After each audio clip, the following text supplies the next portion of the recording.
Lock in, chat. Next video that we have, asking Harvard students how they make money. Biggest purchase you've ever made. How much would you say you spend every single week? What is the #1 way you make money as a college student? How much would you say you make every single month? 40 grand doing an internship at Amazon. 40 grand in. How much does the average Harvard student pay to go to Harvard? The average cost of tuition is $58,000. Additional fees accrue to $82,000. But how much is the average student paying? Because after like scholarships and grants and shit. Now, Harvard's really expensive. I would guess probably like 20, 30 grand. Just because most of them are probably getting some sort of Pell Grant or fucking financial aid in some way or another that's not a loan. Harvard University. One of the top schools in the world with the best research facilities, business programs, and medical schools. But what Harvard's famously known for... And a bunch of nerds! And a bunch of nerds! This place is really fucking expensive. After taking everything into consideration, the average cost of attendance here comes out to... No! Room and board's $20K a year, bro. That's fucking crazy. Now that's what's wild. Tuition is also fucking high as shit. $57,000. I understand it's a very prestigious university, though. Yeah, see, financial aid. 55% of admitted students get need-based financial Harvard scholarships. Wait, so that means that 45% of the students, not that they're paying full price, but that they're not getting any aid from the school. Wow. A whopping $83,000 a year. $900 for books? That's very normal. For any college, I would say. The average college textbook that you're going to buy is like $150. Like when I last semester, I had to buy like regular philosophy books, probably like 30, 40 bucks if you're just reading a book. But like textbooks are fucking so expensive. So expensive. And they're always, dude, the #1 thing that I hate, and I understand, you know, respect the grind. But I had so many professors that had a required text be a book that they wrote. You're profiting off of it. You're getting paid to teach the class. And then you're also making a required text of a book that you wrote that's like $85. And even though a year's tuition is almost double just churning customers, what the average American makes, for most Harvard students, this price tag doesn't faze them at all. I mean, considering 2 of the world's richest people have a Harvard background, I think it's safe to say yeah, Harvard background. Didn't Mark Zuckerberg drop out? That making money isn't necessarily an issue for the students here. The average salary for a Harvard graduate comes out to over 6 figures in the first year, and for a good handful of... Get the fuck out of here. That's not true. Some Harvard MBA grads make nearly $400K. They're not making 6 figures in the first year out of college. They probably make like $70K. Early career median salary of a college grad from Harvard is $88,700. Mid-career is $169. Very high, right? Not $400 fucking $1,000. The average Harvard grad is not making that. They make less than UPenn though. UPenn makes the most. $89,000 early career. That's crazy as a starting salary out of a 4-year degree. 6 figures in the first year. And for a good handful of students, they're making 10 times that while they're still in college. So today we're back on the Harvard Yard to ask a ton of different students, and then they drop out. Exactly how they make their money. From trust fund babies to broke college students. I fucking day trade meme coins. So how do you make your money? Actually, dude, I'm into this new meme coin called just vagina. It's like, it's actually, dude, the tag is actually vag, V-A-G. And dude, it's, I'm telling you, man, it's to the fucking moon. To even a couple college millionaires out there, we're checking all the boxes today, baby. So, you know, Goon coin, it's kind of a project I've made myself. We're going to skip all the icebreakers here. I have a very serious question right off the bat, but you got to be honest with me, okay? What's your favorite color? Honestly, black. Purple? Purple. Blue. That's a shade! That's a shade! It's the absence of light, the absence of a color. It's not white and black are shades. They're not colors. Blue? Wait, actually, yellow. Yellow? Oh, a little turnaround here. Oh, see, I told you he looked like a purple guy, huh? You gave off purple from a mile away. I was telling him earlier. Nah, it's black all day, every day. So now you feel warm. I will say if black was a color, though, it would be my favorite color. I wear a lot of black clothes. Like, I would say 85% of the clothes I wear are black. Up now, you feel good? Yes. All right, let's do it then. So first question, what is your name? Where are you from? And what are you studying at Harvard? My name is David Anderson. Jasmine Gay. Taryn Lee. Maria Fabal. William Tolley. Tristan Dalby. Nader El-Sadie. I'm from East Lansing, Michigan. Scottsdale, Arizona. Long Island, New York. Atlanta, Georgia. Fulton County, for those of you who know. Pittsburgh, Pennsylvania. Boca Raton, Florida. Austin, Texas. Dude, I feel like Southern accents are low-key disappearing. I don't know if that's because of social media or what, but whenever I see videos online of people like, yeah, I was born and raised in Georgia, they sound just like me. Like, I don't know. Like, do you guys have an accent? If so, what is it? In your mind, I like something that would be categorized as an accent. Obviously, everybody's going to say they don't have an accent because they're around other people that sound exactly like them. Let me ask this. Do I have an accent to you guys? I feel like most people would describe the average, like, American as sounding like California, like New York, Philly-esque accent, like, which is how I sound. Like a very generic way of speaking. You have a Jersey accent? I do say some words like that, but not as much. Not like a Hoboken-esque one where they're like, oh, I'm walking here. I'm fucking walking here. You sound Russian? I do not sound Russian. The Hans accent? I can't do it. Can you speak Russian? No. No. Please don't. You got to give me a sentence. I don't know what I could say. I'm going to go full face cam here. Oh, well. I see you have the double chunk chocolate cookie. Are you going to eat all that yourself? Or are you going to share some with the others? By the way, do you have a cigarette I could have? You're not full face cam? I know. I meant full screen. I didn't want you to see my face with it because then that makes me nervous. And I'm studying neuroscience and global health. Economics. Applied math. Applied math. Applied math? Studying applied math. Oh, my name is Joseph Bartolozzi. I actually don't go here. I sell things out of my backpack to other Harvard students. I'm sorry to any other German people that are actually. I'm sorry. I know it's botched. I know I'm ruining. I know. Okay. I'm kind of in the government department and also doing East Asian studies, so Japan and China. Ooh, okay, very diverse over here. And what do you plan on doing with that major? I mean, to be honest, like high goals, like my mom worked on Wall Street, so I'd like to follow in her footsteps. Get into a big finance job in Wall Street. That's my biggest goal. I was Everybody just want to work at Wall Street. wanting to go work on Capitol Hill for a little while, but now I'm starting to like look towards some private equity or finance. Some private sector Is everybody fucking finance, dude? Could we interview some other people stuff, here? maybe some multilaterals. And either sticking to research or Okay. just going to medical school in a couple of years. Okay. Apply to med school next year. I also want to go to medical school, and I want to be a health coordinator. Fuck that! Oh my god. Yo, respect motherfuckers that go to med school and then make a bag. You deserve it, because that shit blows. Fuck that shit. I would never want to be a doctor. Oh my god, 12 years of school. Have fun, pal. No, I'm not doing that. It's like a guaranteed salary, but you're not going to be making your regular career like salary until you're in your mid-30s. Correspondent, but specifically a journalist. You're literally in school until you're 30. I want to do journalism and opinion writing as a physician, so hopefully the next step after this is medical school. Low-key, I have no idea as long as I'm making those bands, you know what I'm saying? I'm not really sure yet. It really depends. I mean, it depends if I go into applied math and econ or applied math and computer science. There are a bunch of different projects that I would like to do in my lifetime, a bunch of different countries that I would like to visit. I'm not really sure what I All right, cool. How you make that bread right now? Though? want to do there yet, but you know, got to get to New York. You know what I'm saying? Hell yeah. Next, Wolf of Wall Street right here. Dude, Jordan Belfort in the making, bro. Y'all just wait.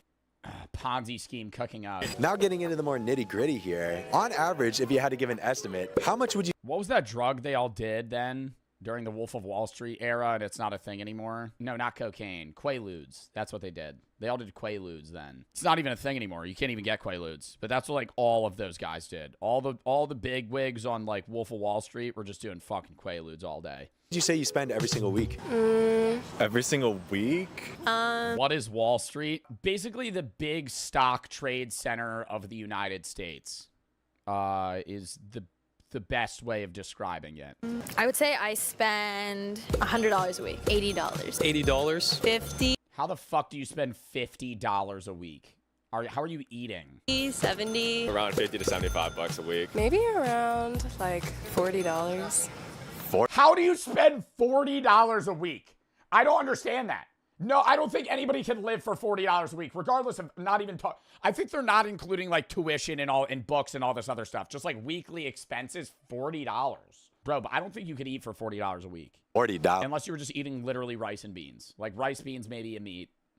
Dang, that is very frugal. I'm not Canned a food. big spender. I try to spend as little as possible. I'm kind of frugal. I'm really on that grad student sort of budget. Maybe like 150-ish. 100 That's reasonable. See, that's reasonable. and 150. 202. Bro, all I'm saying is when I go to the grocery store, I'll fucking go to Walmart, dude, and I'll get a week's worth of groceries. It'll still be 140 bucks, 150 bucks, 180 bucks. And I'm not even talking about like snacks. I'm just buying like vegetables, a carb, and meats. $250 a week, I would say. I mean, I eat a lot.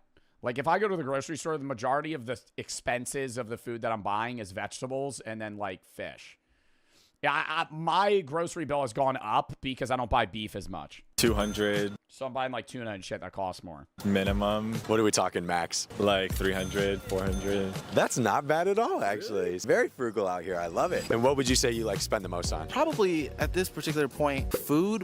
Food. Literally everything is just on Probably DraftKings. food. I'm hungry all the fucking time. I mean, the dining hall sometimes here gets boring. It's like the same food. Tasty Burger's open until 12 o'clock at night, so you got to spend 20 bucks there. Go to CVS, you get some groceries. It's mostly just groceries and Groceries at CVS. then like food. Mostly just like sweet treats, drinks, coffee is a big one, dinner. Straight food. Yeah, only food, snacks. Hey, man, being Weed and Fortnite. Yo, literally those were my expenses. That was like what honestly, that's my expenses.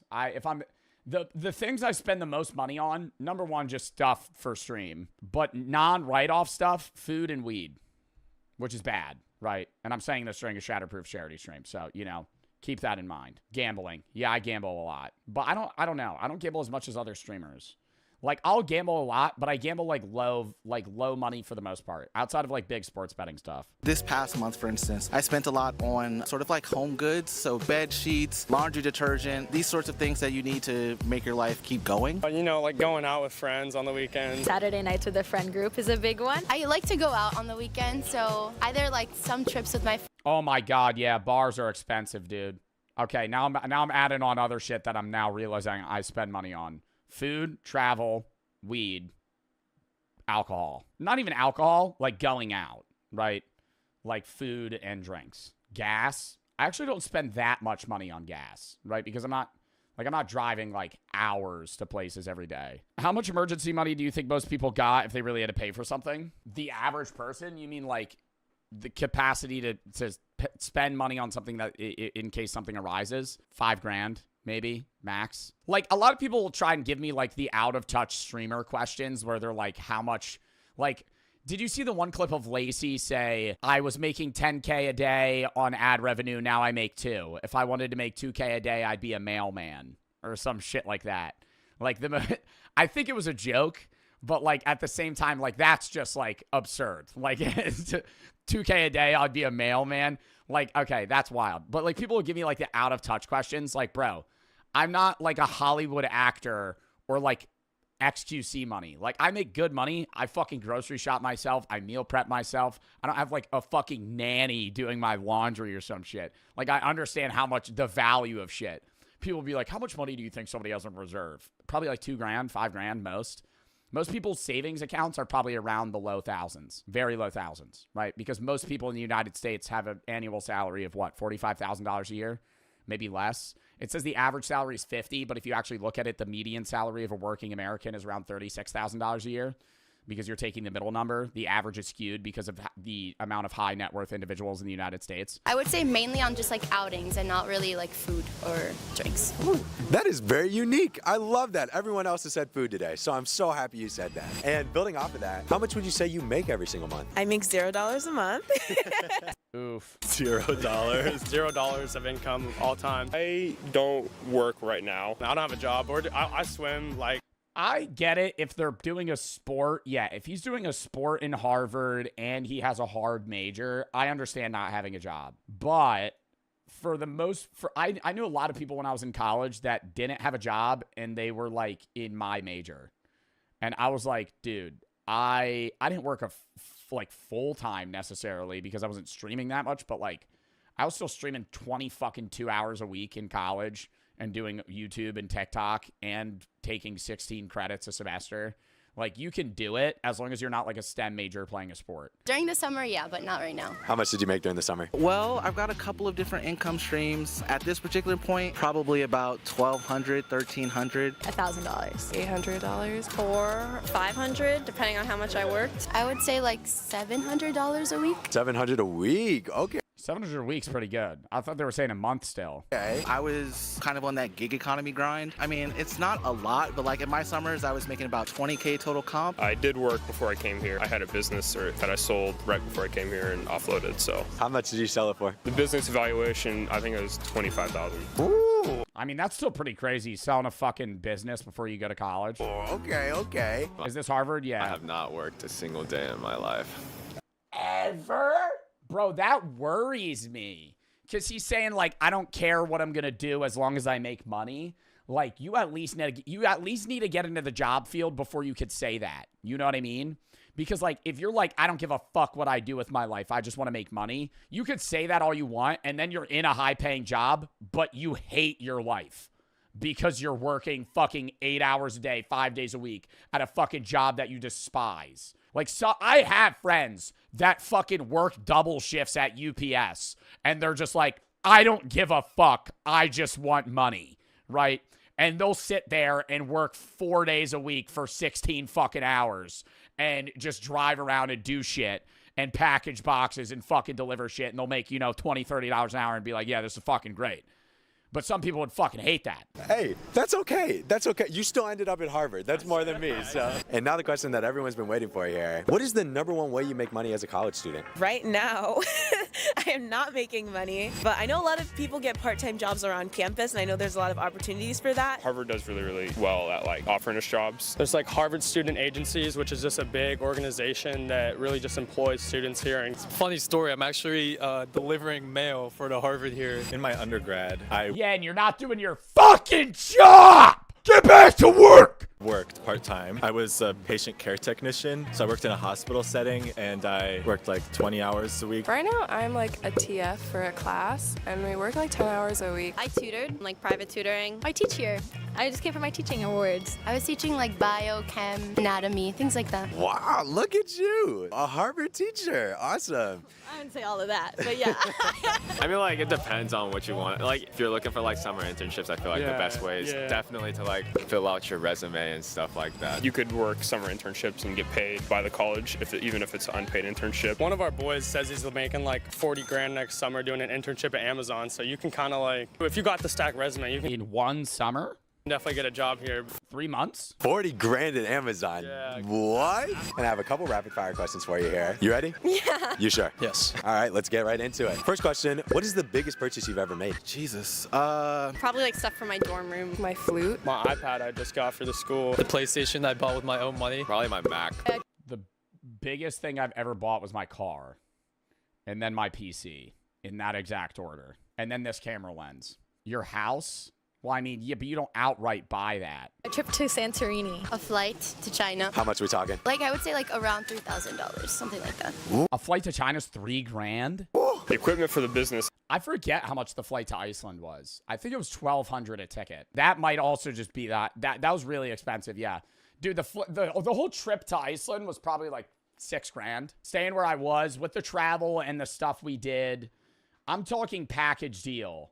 Because not just for me, it was me and Brooks. It was for 2 people. It was around $6 grand. I was worth it, though. I like genuinely was worth it. It was one of the best. I think about it, and I'm like, wow, dude, that country is beautiful. Like, actually beautiful. Like, I would love to go back there in a few years. I've always said I wanted to make money so I could, like, actually travel and not have to be like, yeah, let me take the red-eye 5 connecting flights. Like, I'd rather just, fly in, fly out. So I started, cost me $1,200. I spent like $400 on Jordans once. Woo! Engagement ring, 15K. Ooh. Did you pop the question? Oh my God. I remember I spent $500 on those turbo greens, and now those bitches are worth like nothing, dude. Oh my God.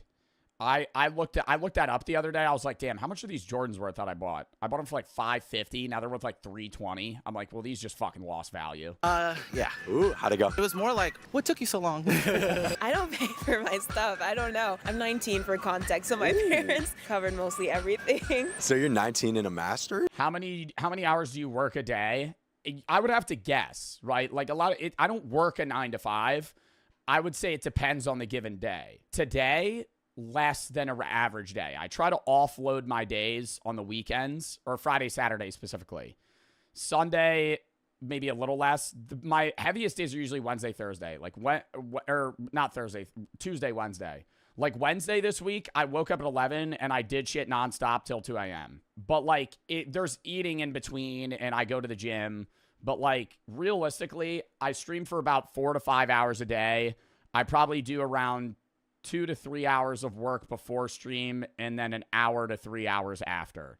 It depends, right? If I have meetings, if I have to film ads, if I have to do YouTube type shit, if I have to film a video, if I'm planning content, going to get stuff, right? All that shit. Holy shit, good for you. What is the bougiest thing you've seen a student do here? The bougiest thing? There's some people here that travel a lot, like on private jets, I've heard. Private jets. I had a close Oh, like what? Rich foreign exchange students? friend who took his girlfriend to Paris just for spring break.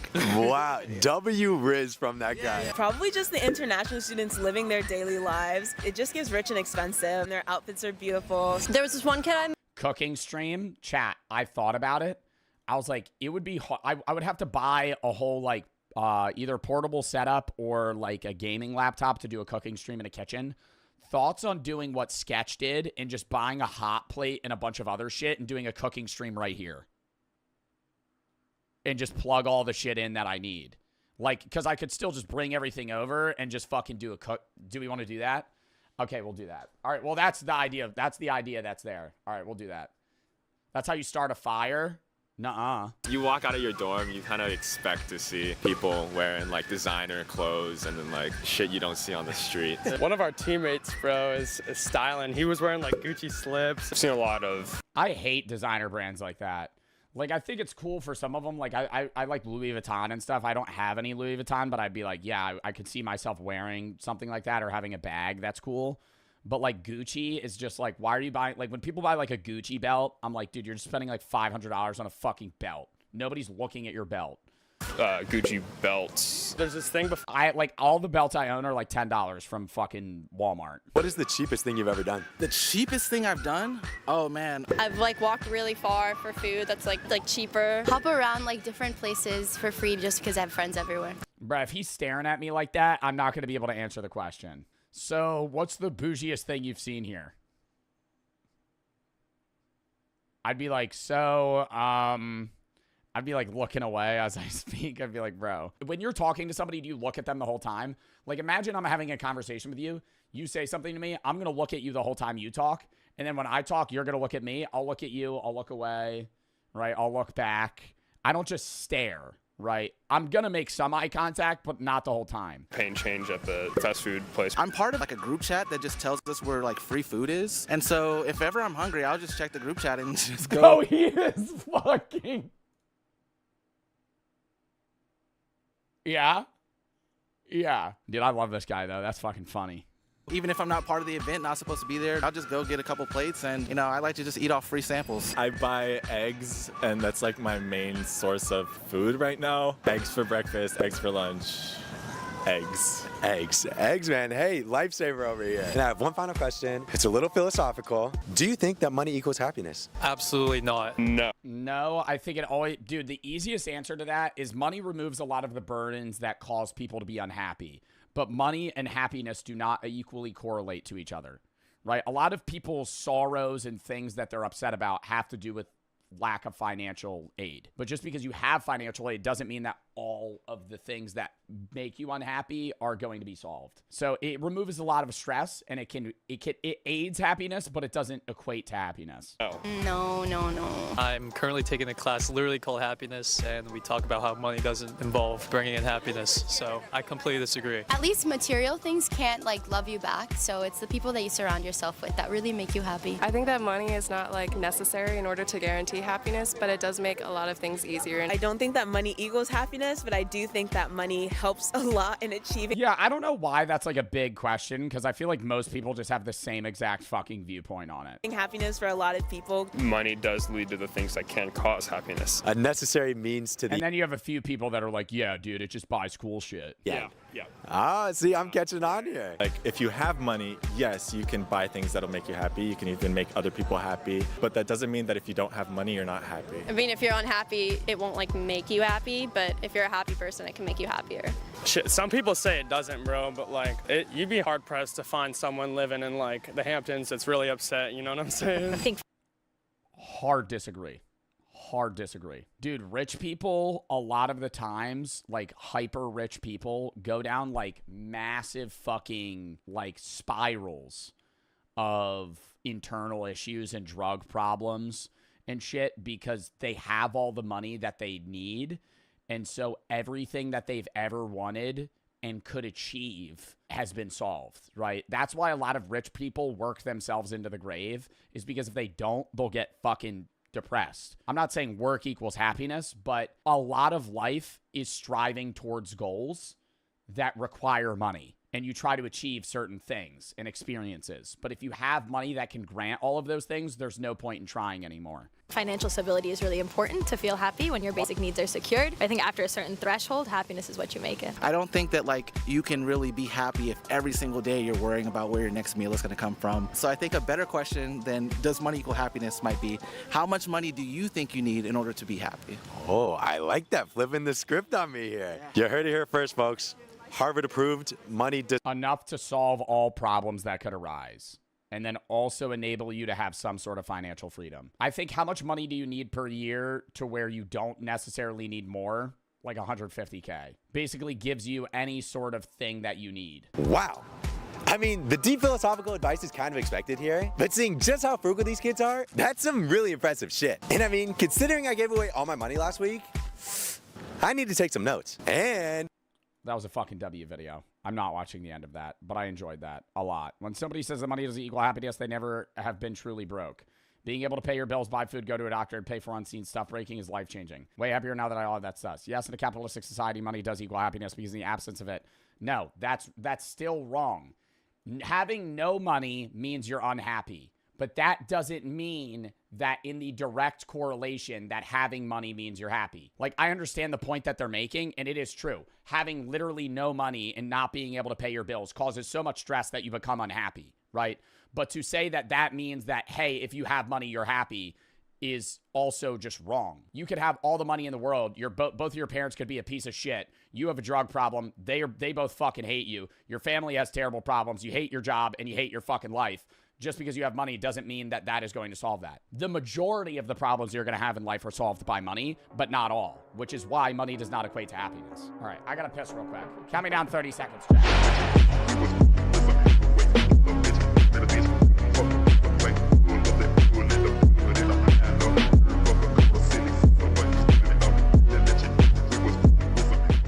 I took the $50 cruise to hell, a Jack Pembroke video. Behind me is the world's worst cruise. I've never been on, I'm already pausing. I know, this is the Joe Bart method. I play 2 seconds of a video and then talk for 5 minutes.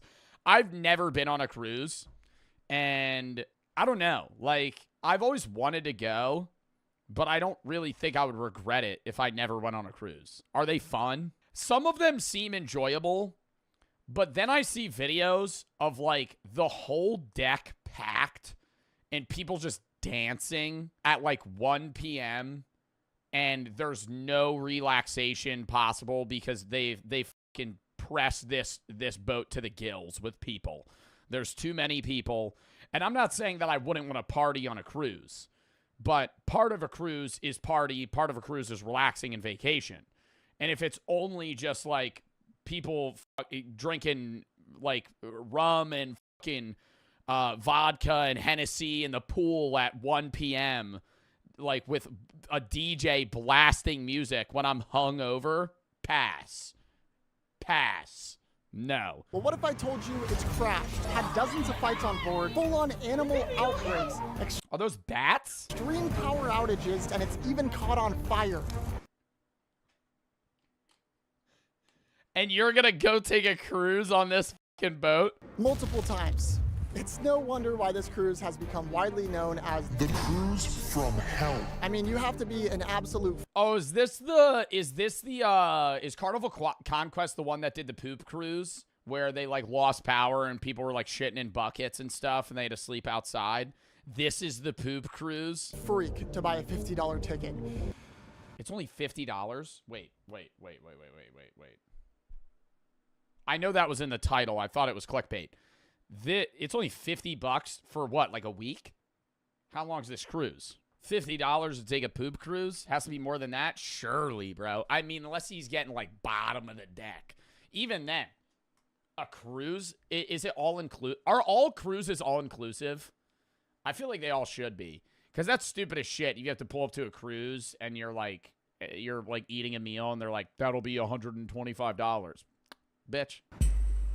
I'm a freak. Look, I'm a man in Miami on a mission. Find out if this cruise is actually the worst. So without further ado, I made my way to board. Where do you think they're going? $50 cruise from Miami? First stop, the Hudson River. For $17.50, there's nudity. I mean, he blurs it, though. Yeah.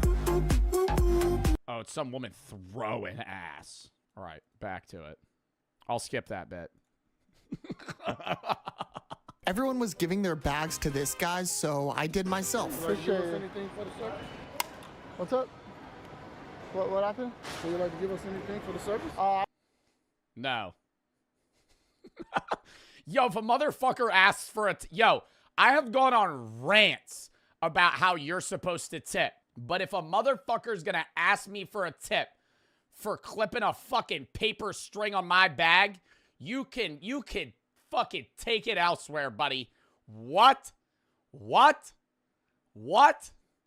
He asked her for, he literally, you gonna give me a tip for my service? Yo, hand me the stapler. I'll start doing the fucking job. I was in Jamaica. This was years ago. I was in Jamaica. A guy took my bag off the bus, put it on the ground, pushed it to me, and went, tip? Yeah, I'll give you a quarter. Yeah, I'll give you a quarter. The fuck is this? I didn't even ask him to do it. It was nice of you, but I'm not gonna What the hell is this? For the service? I don't have any cash. Straight ahead. He tried to get me to pay money for him to take my bag, but like 10 other people gave him their bags and he didn't ask for anything. And they didn't give him any money. Off to an interesting start here. Anyways, I was able to get through this sea of fellow cruisers. Oh my gosh. Oh. And after a lot of mishaps, like forgetting my passport in my bag, sick one, I was able to make it through security. They had a dog sniffing everyone for drugs, I think. Yeah, that's where you'd be sitting there like, yo, you could dead ass have no drugs in your bag. When they bring out the drug dog, though, I start going like,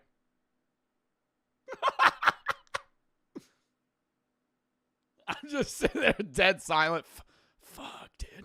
I'm always sitting there like, did I take it out of my bag? My room isn't ready till 1:30, so I have about an hour and a half to kill. I think I'm gonna grab a meal. What I will say is this buffet is absolutely packed. This buffet is massive. Though it's a buffet, so the buffet looked pretty decent, but then no, the buffet looked massive, bro. They got a bowl of peas. Hard-boiled eggs? Oh, nah. What is this? Is this a salad bar? I ran into this burger spot, and I was gonna get a burger, but then I discovered the deck of the cruise ship. Too many people. Not a big enough pool. I'm sorry. If I'm within 6 feet of a motherfucker in a pool, I feel weird. I don't like that. Like, you ever been to a hotel pool? Oh. That's why I love, like, resort pools. A resort pool is like the size of a fucking football field. There could be 80 people in the fucking pool, and I'm not even 20 feet. I'm 20 feet away from you. Like, I'm not even close to you. Right? I can do a whole maneuver so I don't got to be around you. This one, bro, if my foot touches a stranger,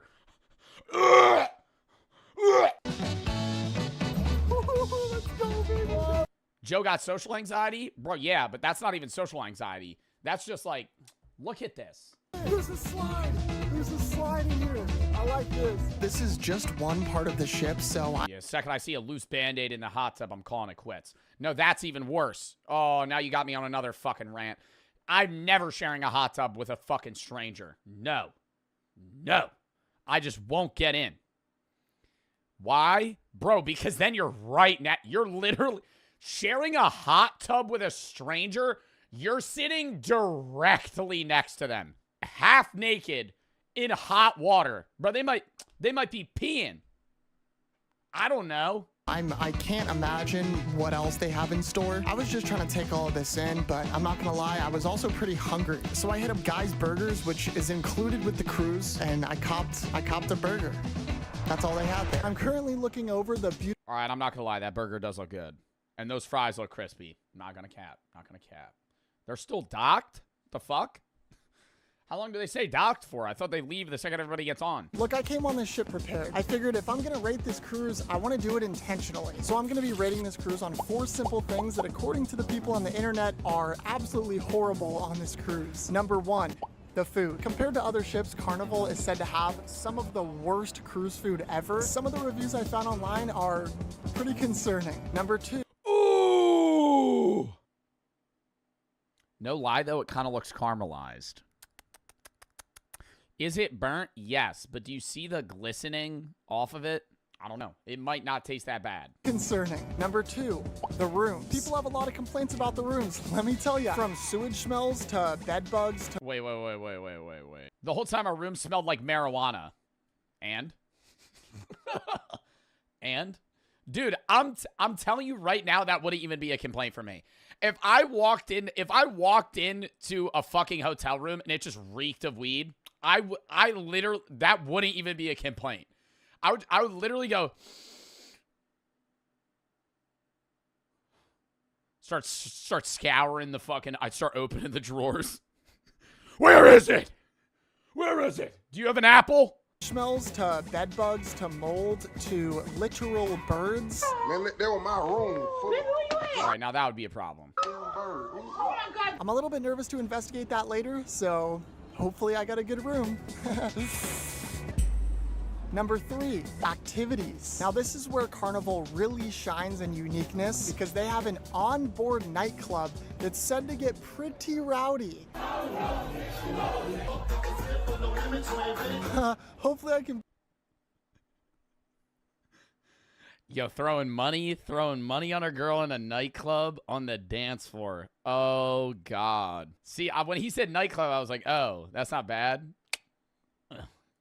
There's also a comedy club and a full-on casino. I don't know. Your boy might have Now you're roping me in. to do some gambling. We might win big. And finally, number 4, the vibe. This one's actually important. I mean, how am I feeling when I'm on this cruise? Am I having a good time? And more importantly, how are the people? I'm gonna find out, and hopefully I don't get in a fight. From 40 to 60 people were involved in this brawl. Okay, enough yapping. I wanna dig into this burger. It looks absolutely freaking glorious. Jack, that's way too much ketchup, bro. Yo, if you put ketchup on a fucking hamburger, if I see Jack put ketchup on, nah, that ruins it. That ruins it. If you put ketchup putting ketchup on a hamburger is the epitome of white people shit. And that's coming from a white guy, okay? If you put ketchup on a hamburger, yo, nah, that means you make a bad burger. You make a bad burger. That's a fucking take, bro. I know that's a bad take. I don't care. If you're dousing your burger in ketchup, you're ruining it. Anytime I see a motherfucker douse a burger in ketchup, it's always like a fucking half-pound patty that's about this thick. And the bottom bun is sopping wet. It's falling apart when you try to pick it up. They're like, yeah, hand me the Heinz ketchup. And then they grip it like they're eating fucking ribs. Stop. I was gonna go check if my room was ready, but then out of nowhere. Now, I came out here today because we are sailing our way. We are starting this fantastic voyage. Put the mic down! I'm trying to fucking sunbathe. Damn. Like, nah, I'd actually get off the boat. That's not even, bro said L sexism. It's not sexism. I'm trying to chill on the boat. Somebody hops on a fucking mega speaker mic and they're like, hello, Miami. What am I, at a Pitbull concert? Who's ready for a great cruise? We're gonna have a whole lot of fun. Nah.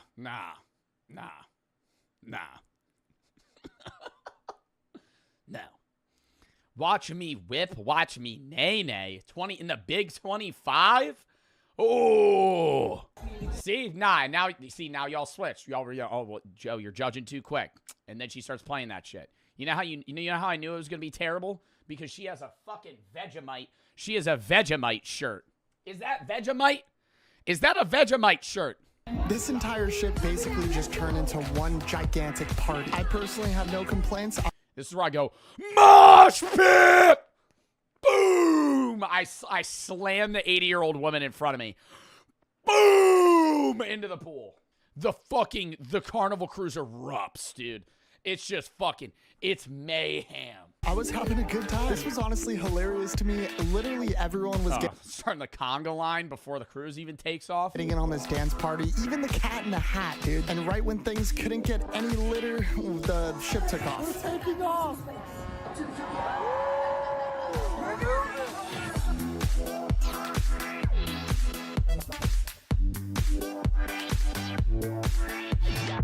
And now that the ship was official. All right, that seemed kind of fun, though. I ain't gonna lie. That little step they did right there, that seemed kind of fun. That seemed kind of fun there. Now, that was a corny-ass dance, but you know you would get in on that shit. You're standing there, people go, I'd be like, okay. Now, I am on floor number 7. I took the... Dude, what is on that button? What the fuck? What is that yellow shit? I took the elevator down to my level and proceeded to walk through this sort of creepy hallway. If you guys love the smell of cigarettes, you would probably love this hallway. There's my luggage. Oh, is he staying in a smoking room? There's my room. And this is my room attendant. This is my Parvita. I'm your room guy, okay? Thank you. So wow. What should I expect for the cruise? He hands him a card. He does the same thing as the other guy with the fucking luggage. Here's my card. Tip? Yo, I would be like, I'm in the Matrix right now. There's no way.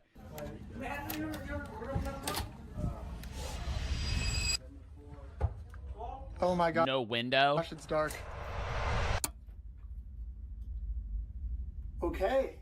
All right. Hope you guys like that shot that I set up there. All right, I'm gonna give you guys a room tour. All right. That's the room tour. It's a very. I mean, bro, if you're like a young person or a young couple and you just want to go on a vacation, it's just a place to sleep, you know? Like, how often are you chilling in your room? Would I be happy with this room? You know, I mean, it's like, there could be more. Small room, so. You're young, Joe? Yeah, I know. I would stay in this room, no problem. Honestly, the bed is so big that I don't even really care. Low-key, the wall art goes kind of crazy. I think without it, this room would feel super bare. Over here. Tell me there's a bathroom in the room, though. That's the only thing I would need. I ain't doing no communal bathroom shit. When I went to Iceland, the fucking travel agent tried to book me at one of those, what is it called? Not a hostel. Maybe that's it. I don't know. Where you like stay with a group of people. She tried to book me with that, and I went, I'm not staying. No, it was not a capsule hotel. It was like a room with bunk beds where other people stay. Yeah, hostel. She was like, yeah, it's cheap. I was like, fuck, I will pay more money. I'm not, what am I, a fucking 20-year-old backpacking through Europe? I was like, yeah, I know I'm young. I was like, I'm 23 now. At the time, I was 22. But like, fuck that. I'll spend the more money to have my own bathroom. Sleeping in the same room as a stranger? I can't do that. You could put me in a shit room. You could put me in a room with ants on the ground, and there's no problem. The second I gotta share a bathroom with some rando I don't know, pass. Here we have a pass. That's why I would never be able to do that New York living shit, where people have like apartments, and it's like, even if it's a nice apartment, you have to share a bathroom with your whole floor. Fuck that. TV, which is actually really nice. Got a little desk area. You got me. Just one sexy guy. I think college dorms are different because there's so many bathrooms, and you're also in college. But like a regular, like if I'm going on vacation, Go, please. 2 massive water bottles if you want to pay $4.75. Oh, only $4.75. Get on that. Water's free. Hair blow dryer, mini fridge. They provide you with a safe to keep your very important valuables. Pretty big closet. Another closet. Life vest in case the boat sinks.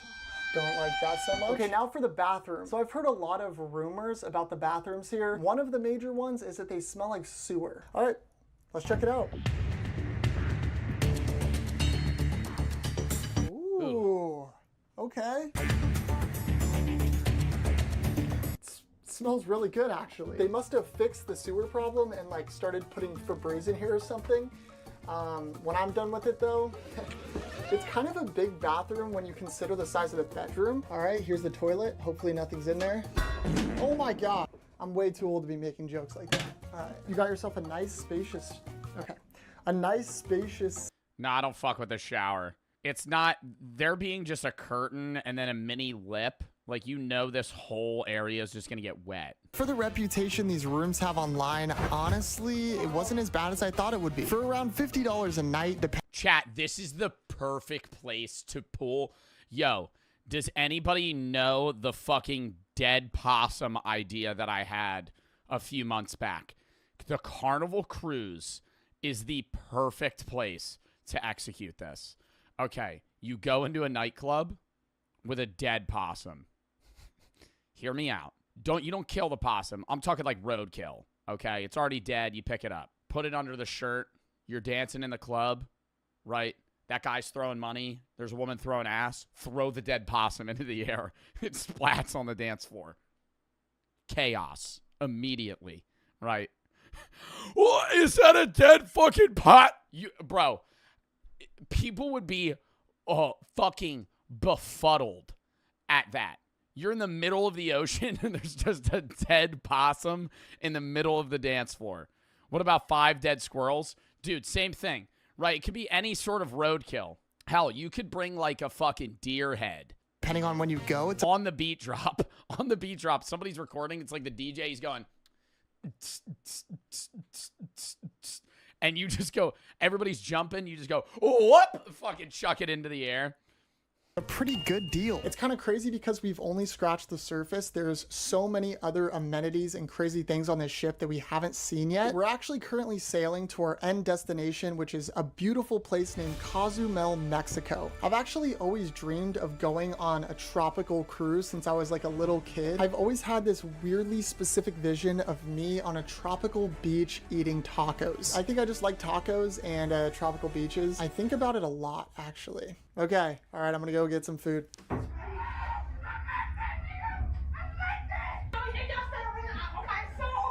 Yo, Jack, step out there. Step out there. Step out there and say something. Step out. Yo! Yo! Quiet down. That's where Jack gets murdered. Yo! What up, boys? What's going on? You guys are my neighbors.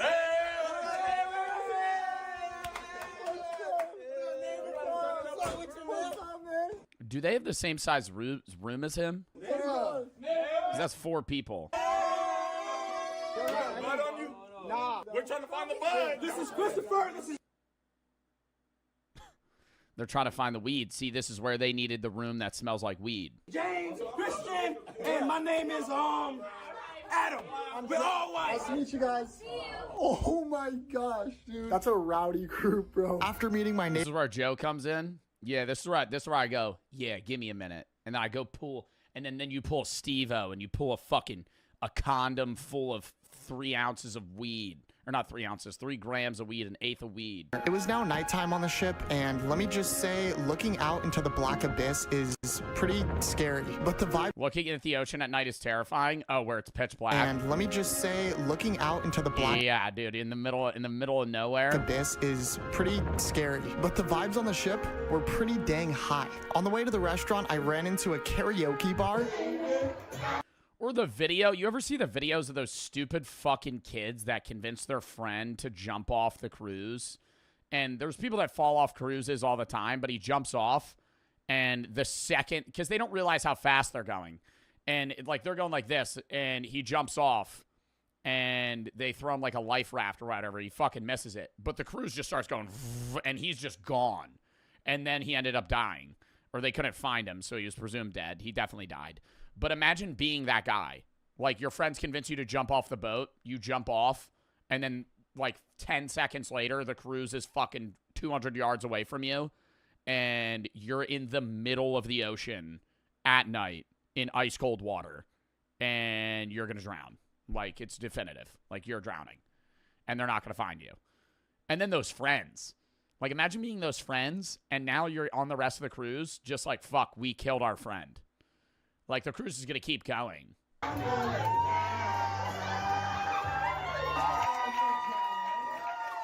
The restaurant... It's where you get on the mic and you perform a fucking Screamo song. Start violently gagging yourself mid-fucking scream. Everybody's performing, like, very nice songs. You're like,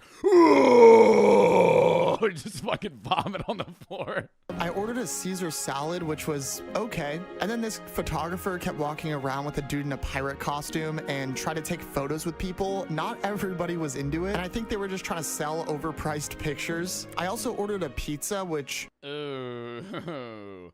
See, now that looks like some all-inclusive food. This is the smallest pizza I think I've ever seen. And I'll be honest, the pizza was not that great, but it's all good. I was tired, so I headed back to the room. So far, this cruise is... Bro, being on a cruise alone, though, is, like, lonely as hell. Like, what does he do? Because, like, Bro, this is a 19-minute video, but this was probably, like, a fucking 6-day cruise. Isn't nearly as bad as I expected it to be, but I don't want to speak too soon because we haven't even scratched the surface. Look, tomorrow's going to be an absolute movie, a cinematic masterpiece, a feature film, must I say. We still haven't even seen the best parts of this cruise ship, so honestly, I'm really excited, and I have a feeling it was only 3 days. It's going to get pretty... 3 days? Wait. They do 3-day cruises? Pretty nutty. I'm going to... What do you just fucking go down to Mexico and then come back? How?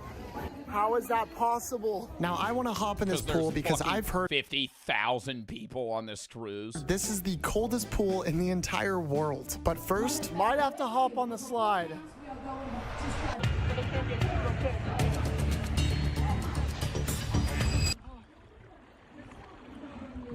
Nah, that's a slow-ass slide.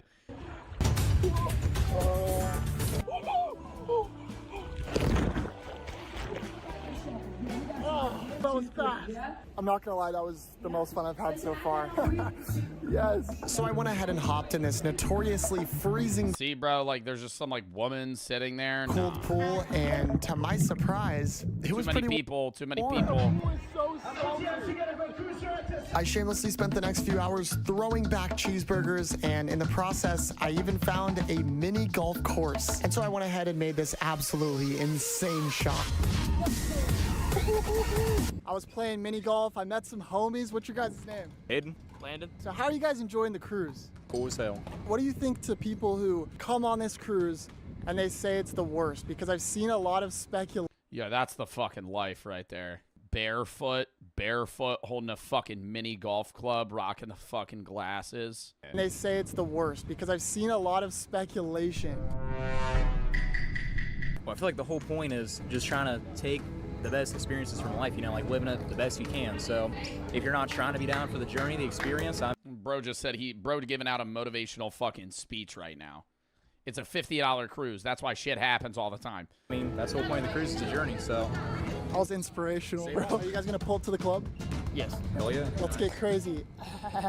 Bro, Jack messaged me the other day. He was like, I saw your react. He was like, if you're ever in LA, we got to make a video. Bro, I got to pull up to LA. Me and Jack got to do like a bar video. That'd be hilarious. That'd be so fun. Tonight's a special night because tonight is the night of activities. I'm talking comedy clubs, casinos, and nightclubs. I'm super excited, but also kind of nervous because I've heard some crazy rumors specifically about the nightclub. You're probably wondering why I'm wearing this spectacular outfit. Well, it's because I booked a reservation at the nicest restaurant on the ship. Let's get it, baby. I'm going to the nice restaurant. It's the one on deck 9. It's like real fancy. Ah, okay. Enjoy it. Thanks so much. Sure.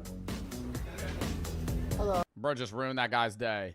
Hey, I know you're working right now. You probably just had to clean a toilet. I'm going to the steakhouse. Just thought you should know that. I have a reservation for 8. Wow, thank you.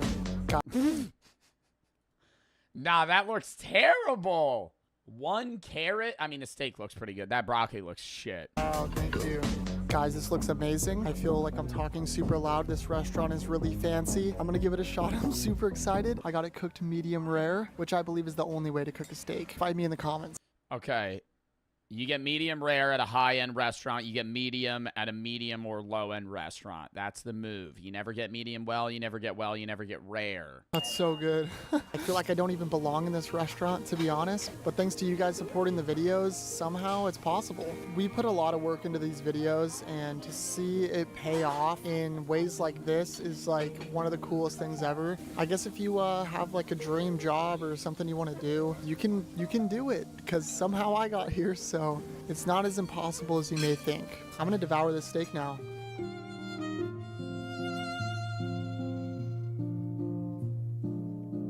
It's time things got a little more serious.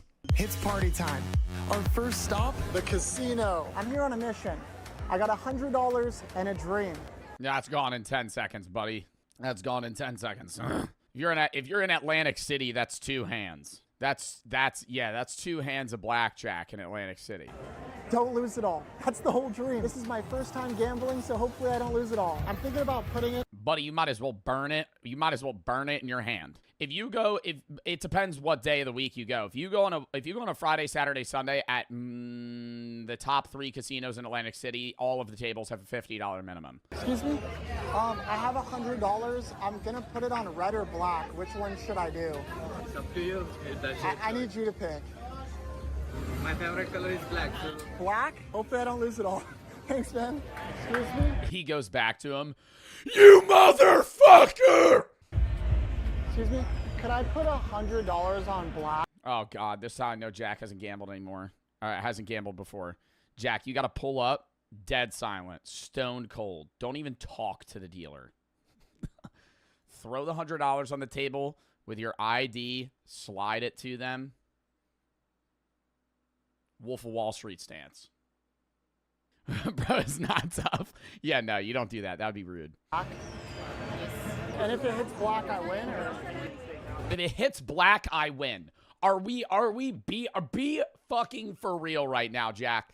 That was the question that you had to ask. If it hits black, I win. What do you think the name of the game is? Guessing what it's not? I'm actually super nervous. Oh my God. 0 green. Story of my life. Story of my life. Every casino run. Better luck next time, Jack. Oh my God, please.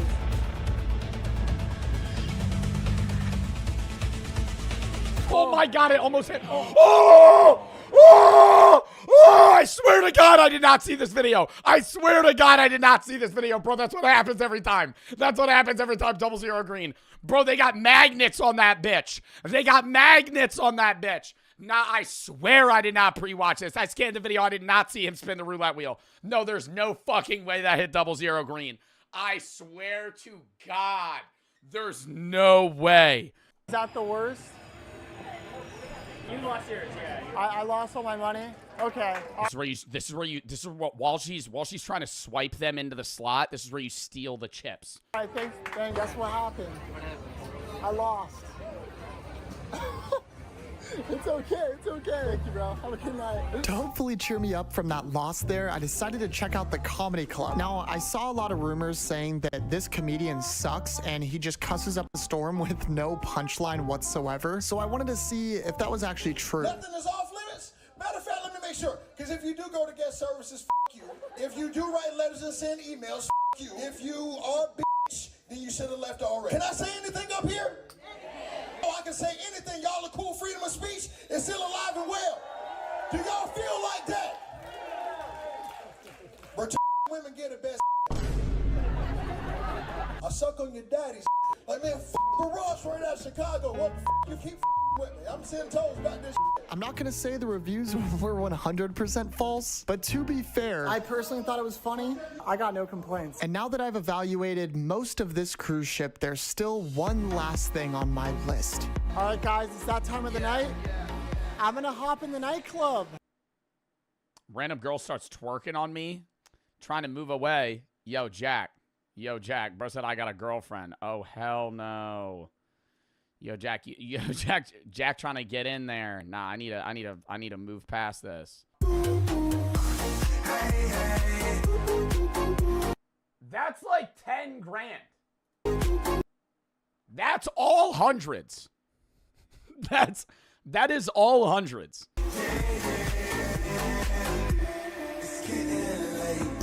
Guys, I had like 3 margaritas. I think I'm gonna throw up.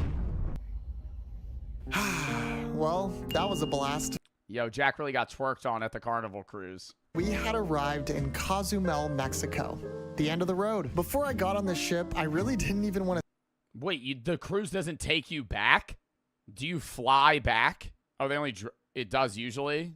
What, so there's cruises where they just drop you off? End of my trip, I'm surprisingly sad to leave this ship. No, it's not super luxurious or perfect in any way, but for me, I just come on a cruise to You can get certain ones where they won't drop you, or where they just drop you off. have fun, eat good food, and like my boy Steven said, meet. Bro, I feel like I'd rather have that, though. Because that's part of the reason why I've never wanted to go on a cruise, is because every time you stop somewhere, you're only there for like 6 hours. And then you leave. I feel like a 4-day cruise and they just drop you off and then you take like 3 days in Mexico or something would be more fun. Now there's only one more thing that I need to do. Wow, he actually got tacos on a ship. Or on the beach. Dude, those look good as hell too. Oh my God. What are those called? And they come with lime. Bro, it's a type of like, it's a type of beef. What is that called? Yeah, birria taco. To do. Bro. All right. I love that video. I love Jack, bro. All right. I gotta piss.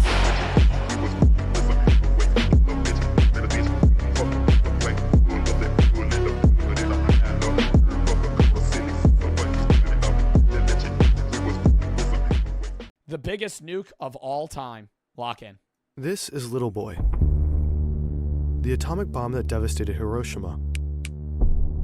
This is the H-bomb Castle Bravo, the most powerful nuclear weapon the United States has ever detonated. 15 million tons of TNT is the force. What was Little Boy? Wait. The bomb on Hiroshima was 20,000 pounds of TNT, or 20,000 tons.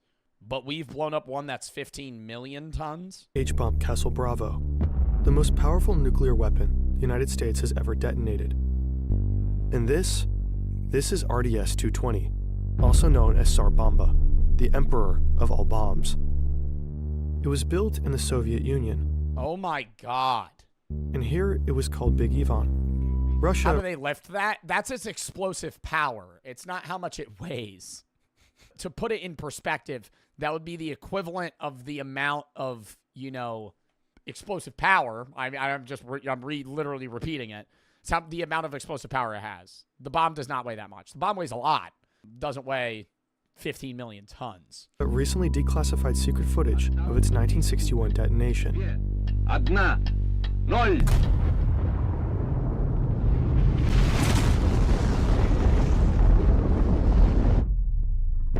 At 50 megatons, Tsar Bomba is the largest nuclear weapon ever detonated. It yielded the most powerful human-made explosion in history, about 3,800 times more powerful than the bomb dropped on Hiroshima. If dropped... What?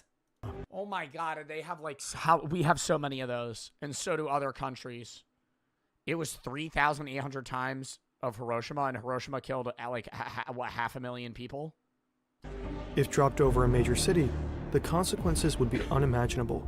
And if it weren't for a it would kill all of New York City and the surrounding states. Last-minute decision, it would have been twice as powerful, and perhaps twice as catastrophic. The lead physicist who engineered it was so unsettled. Dude, that's crazy, bro. Oh my God, one bomb out of a plane blowing up The entirety of New York City, half of New Jersey, a lot of Connecticut, and fucking PA. Dude, it would kill like 30 million people. By his creation, that he devoted the rest of his life to campaigning against the nuclear arms race. This is the surprisingly unknown, terrifying story of Tsar Bomba.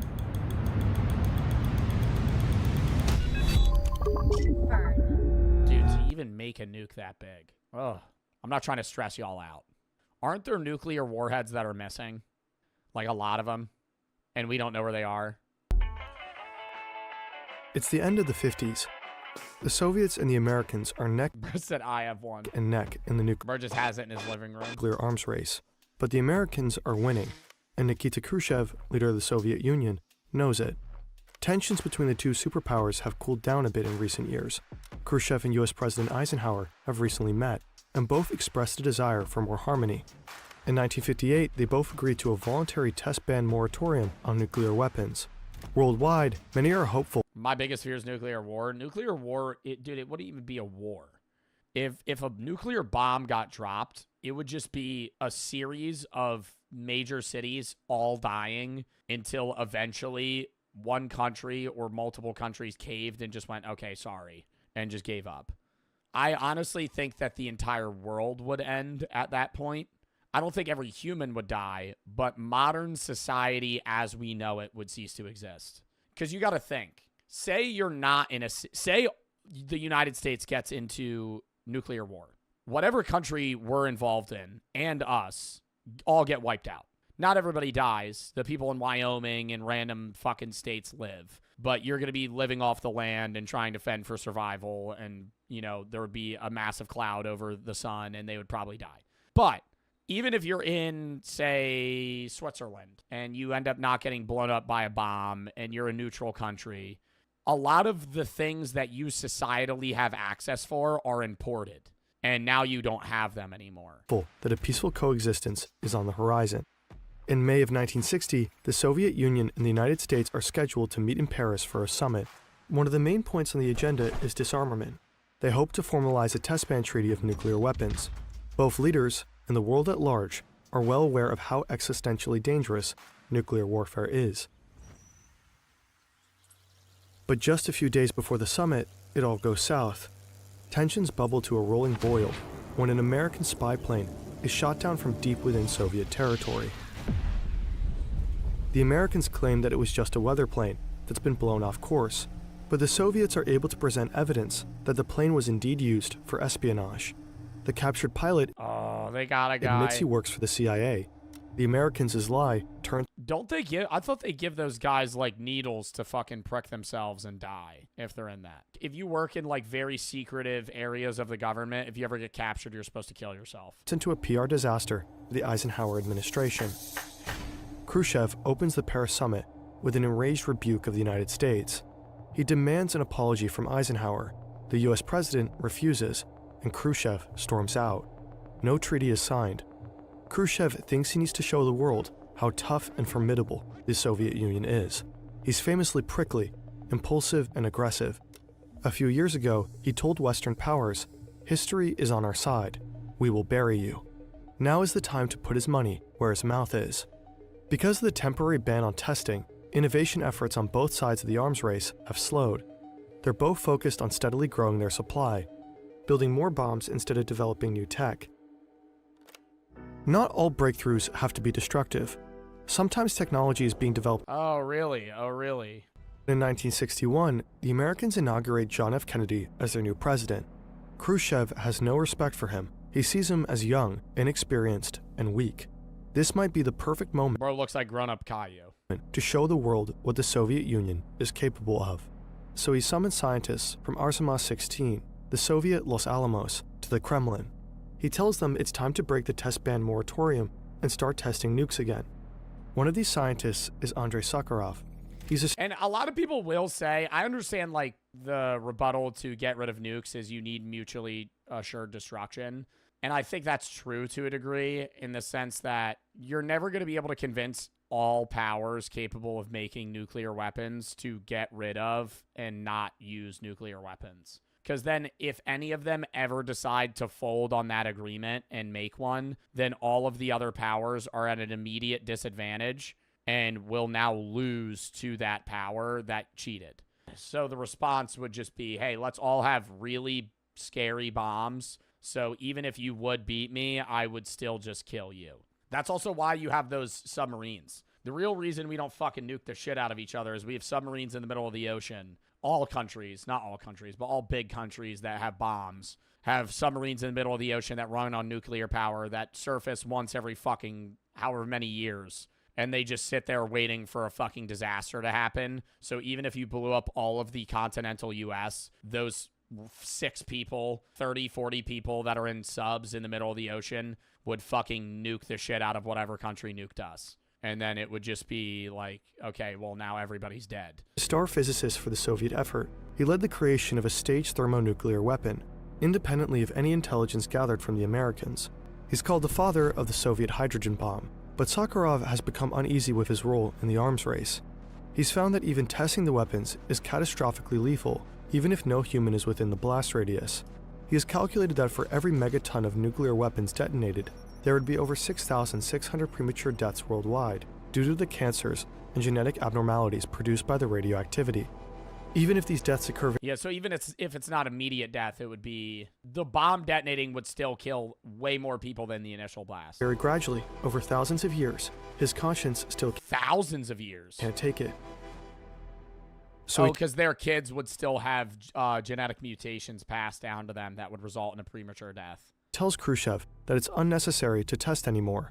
Isn't it enough to have built the bombs and only use them in an absolute... Yeah, the next generation after nuclear war would be disastrous. The majority of people would die very young. Last resort scenario.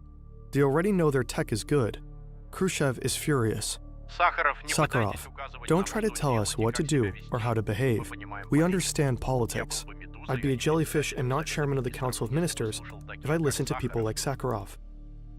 Khrushchev demands that the scientists make suggestions. What kind of bombs should they develop? There's not a lot of new ideas ready to be tested due to the recent focus on stockpiling over innovating. So someone simply suggests going bigger. Why not 100 megatons? Khrushchev loves the idea and latches onto it. 100 megatons is an absurdly high number. Up until that point, the most powerful bomb ever detonated was Castle Bravo, a 15 megaton bomb the Americans tested in 1954. The total blast power expended in all of World War II is 3 megatons, and that includes the bombs dropped on Hiroshima and Nagasaki. Previous plans to test bombs in this megaton range have been halted because the effects of such a large weapon... Wow, so we could literally kill all life on Earth. Not even like Fallout kill. We could probably blow up every single person on Earth. Like just the US and just Russia. ...were unknowable. Scientists weren't able to reliably predict... Why not make one massive bomb? Because then it's not precise. Ideally, right, a country like Russia, which wants to, you know, possibly take over the U.S. during the Cold War or something of those sorts, wouldn't want to kill everybody there, because then the land's useless. Nobody can live there. They can't provide us anything. You just want to conquer them, right? You want to not have them live the way they do. You want them to live the way you do and provide towards your economy, your power, and be under your jurisdiction. But if you kill everybody there, there's no one to do that, and then that land is also fucking useless because you just blew up the entirety of the United States. You're not going to be able to grow anything there. Nobody can live there. It's just wasted. Meteorological conditions at the time, which would affect the severity of the radioactive fallout and how far the particles could travel. For all they know, such an enormous blast could engulf Moscow in a cloud of poisonous radiation. What could even be gained from testing 100 megatons? For Khrushchev, it's obvious. The Soviet Union would assert its dominance. Let the 100 megaton bomb hang over the capitalists like a sword of Damocles. And so the race to build the biggest, deadliest bomb the world will ever see is underway. Sakharov is still uneasy about the risks of testing nuclear weapons, but he's the best of the best, so he ends up leading the team of physicists. He hopes that this, at least, will be the last atmospheric test ever required.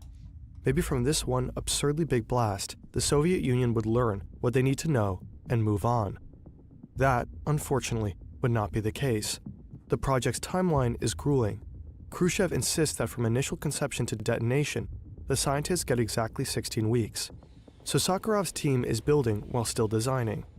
In just 4 months, they whip out a design for an entirely untested yield range. They build the bomb, they construct the fissionable and fusionable materials into the correct shapes, and formulate a plan for an allegedly safe test. They hope for the best. The team is forced to skip crucial parts of the design process. There isn't even time for mathematical analysis. Instead, they're working with approximations. Doubts start to creep in. Will it even work? And how dangerous is this really? Either way, they're about to find out.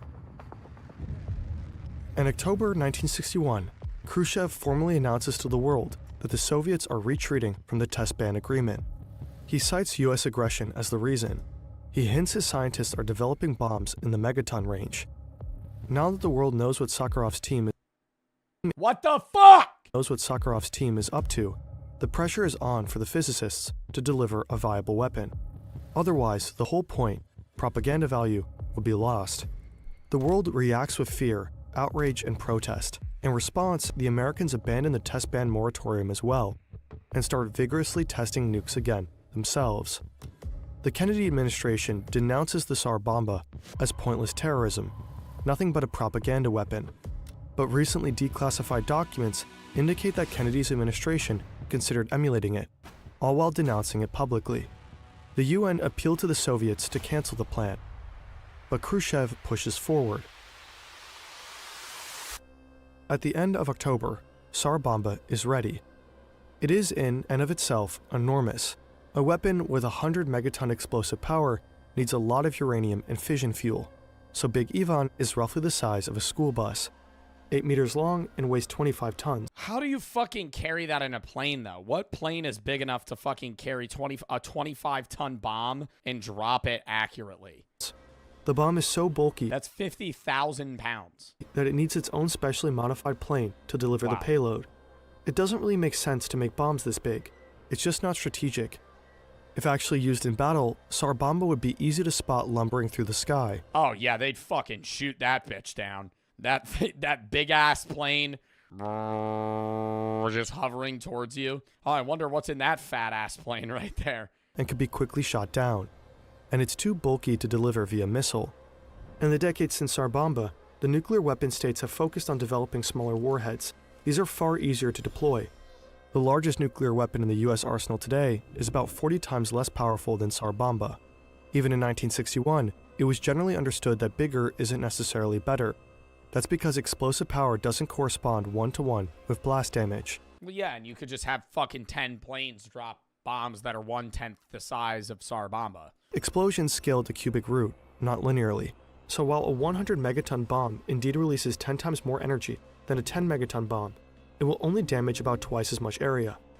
American newspapers at Alright, so stupid as shit that they decided to make the Tsar Bomba then. the time characterized Khrushchev's experiments as not only horrifying, but idiotic, pointing out that if 5 weapons at Oh my god, imagine flaming this guy and being like, dude, yo, nice job making a big bomb, buddy. It's a piece of shit. 5 megatons each are detonated, they will cause damage to far more area than a 150 megaton super bomb. And these smaller bombs are far easier to deliver. But actual use is not the point of Tsar Bomba. It wasn't built for war. It was built for glory. It's meant to make the world tremble at the thought of Soviet power. It's a city destroyer, to be used only as an absolute last resort. The blast damage radius could be roughly calculated. The remote Arctic island, Novaya Zemlya, is chosen as a test site. It's one of the main Oh my god, they blow up it? nuclear test sites of the Soviet Union because they figure it's far enough away to not bother any humans.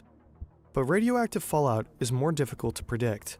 It can vary. There's this one person in the boat here while they're testing it.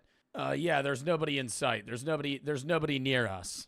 This one fisherman, just like fucking literally a mile away from the bomb, just, what's that weird light? Oh shit, and just dies. Vary considerably with weather conditions and weapon design. Scientists have been surprised before. The 1954 Castle Bravo test produced far more radioactivity than anticipated, requiring evacuation of the islands downwind from the test site. What is known at the time is that thermal radiation scales better than blast damage in relation to explosive power, meaning a bigger blast generally means more radiation. Sakharov can't stop thinking about all the lives it will take. He's taking great care to make the Tsar Bomba as clean as can be. It's designed to minimize the release of radioactive fallout as much as possible. But still, even a relatively clean nuke like Tsar Bomba isn't safe. According to his calculations, the test of one clean 100 megaton weapon will release enough radiation that, over time, will cause 660,000 premature deaths. Deaths From them blowing it up in the middle of nowhere? He would be partially responsible for. So he makes one last-minute, drastic change in design. Right before the weapon test, he suggests using an inert substance like lead instead of uranium-238. This will cut the blast yield down from 100 to 50 megatons. Khrushchev agrees. He's facing a lot of backlash, so scaling back might be politically smart. Politically smart, bro? What is he gonna go, we're going to test a bomb that's gonna kill 600,000 people. We're not trying to kill you guys, but it will kill you. As long as the triggering device works and the bomb goes off, the world will still know Tsar Bomba is capable of detonating 100 megatons if the Soviets ever feel they need to in the future, just in case they ever need to take out New York City or Los Angeles all in one go.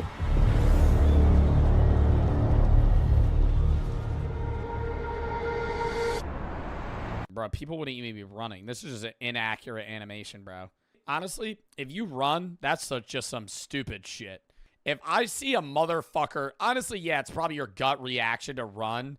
But if you're in the middle of New York City and you see a fucking nuke blow up a mile away from you, I'm cooked, dude. I'm not living this. You might as well just bask in the fucking sun for the last 10 seconds you have on Earth. You're gonna, just sit down. Or you're gonna pop a fucking lawn chair open. You're gonna start running, dude. What are you gonna make it to your car? You're gonna fucking get 20 yards away? The pilot carrying Big Ivan soars to 10 kilometers above the archipelago Novaya Zemlya. A smaller plane flies alongside him, ready to film the blast and monitor the fallout. The engineers believe the crew only has a 50% chance of survival. Big Ivan And they still blew it up, knowing that the guys that are dropping this bitch only have a 1 in 2 of living. Do they know that? Do the guys dropping the bomb know that? They go, oh, no, sure, survival. You live this. You live these. A smaller plane flies alongside him, ready to film the blast and monitor the fallout. The engineers believe the crew only has a 50% chance of survival. Bro. Big Ivan is designed to detonate mid-air. To give the crew even a chance of escape, the bomb is outfitted with a massive parachute meant to slow the bomb's descent. It should be enough time, fingers crossed. At 11:32, Moscow time, from 4,000 meters above the ground, the bombardier drops the bomb. Oh, this is real footage. What exactly makes Tsar Bomba so powerful is still, partially, a mystery. Russia continues to guard that secret. What we do know is that its design is most likely different from other thermonuclear weapons. Normally, a thermonuclear weapon or hydrogen bomb consists of 2 stages.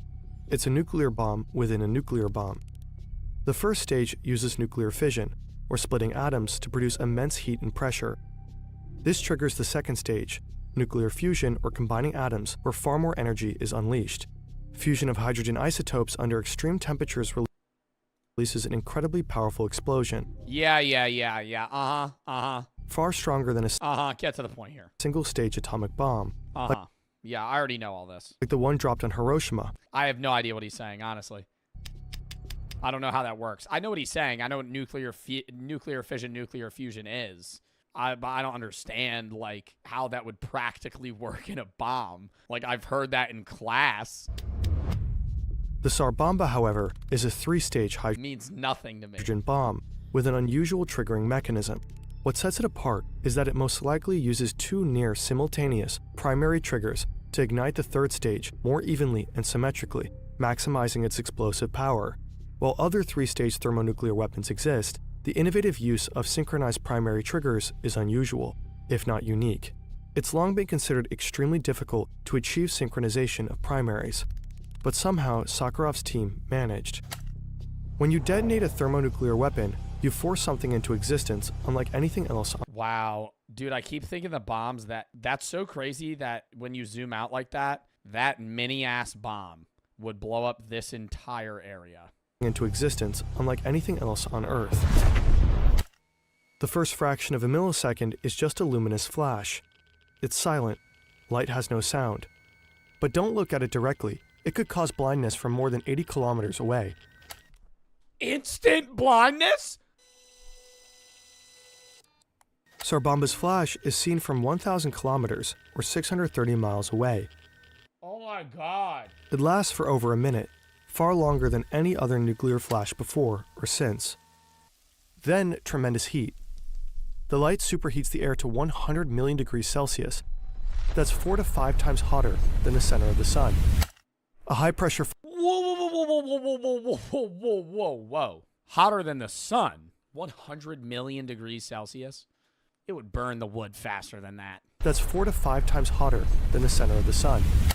A high-pressure fire... Yo, chat, but the wood's wet. If he just doused his house in water real quick, he'll be all right. A high-pressure fireball erupts violently and expands at several million kilometers per hour. What follows is a thunderous blast. God damn! It's likely the loudest human-made sound in history. After about 10 seconds, Tsar Bomba's bright orange fireball grows to a radius of nearly 5 kilometers. The fireball engulfs everything in its wake. The ice-covered archipelago is now red and scorched. Anything in the ring of absolute destruction, 35 kilometers, is vaporized. Ground Zero... Instantly? Instantly. 35 kilometers away. Like, if I'm standing on that line, I just immediately die. It's not just like a slow rumble and it's like heading towards you. Is completely leveled. I don't know why I imagine it like a volcano when it's literally just an immediate explosion. Nothing. No trees, no buildings, no rocks remain. 35 seconds pass. The fireball balloons above the Earth, and the iconic mushroom cloud emerges, presiding over the hell unleashed below. It's 64 kilometers above the Earth, 7 times higher than Mount Everest, soaring above the stratosphere and piercing the What? In that little amount of time, it being blown up, the smoke cloud's higher than Everest? It's 64 kilometers above the Earth, 7 times higher than Mount Everest, soaring above the stratosphere and piercing the mesosphere. All this creates a shockwave felt all around the world, all the way in New Zealand. It encircles the globe not once, not Dude, it moves the clouds. Twice, but 3 times. Tsar Bomba's shockwave catches up with the planes that are 115 kilometers from the point of detonation. They drop nearly a kilometer and are nearly downed, but the pilots manage to recover control and survive. Wow. 55 kilometers away from Ground Zero, all buildings in the abandoned village of Severny are completely destroyed. 1,148 kilometers away in Soviet territories, houses collapse and radio communications. No!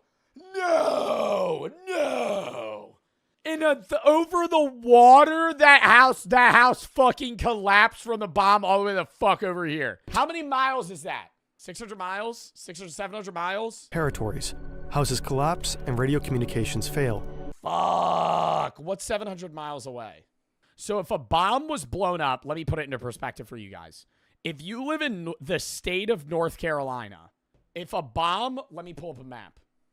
Here, if you live New York City and they drop the bomb, obviously you're dead. If you live all the way in Raleigh, North Carolina, your house might collapse. So that would be a radius of like that. So you could live in like Michigan, and if they blew up the bomb in New York, you would die. Or you wouldn't die, but your house would blow up or fall apart. Kilometers away in Soviet territories, houses collapse and radio communications fail. Windows shatter as far away as Finland. Damn, dude. But Big Ivan's detonation doesn't kill anyone directly. If Tsar Bomba were dropped on a city as large as New York or Washington, D.C., it would be instantly demolished. Concrete would explode to vanish without a trace. Metal would evaporate.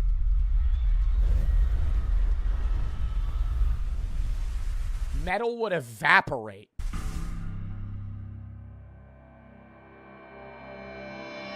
Tsar Bomba's fireball never made contact with the ground, and so its radioactive fallout was relatively small compared with its yield.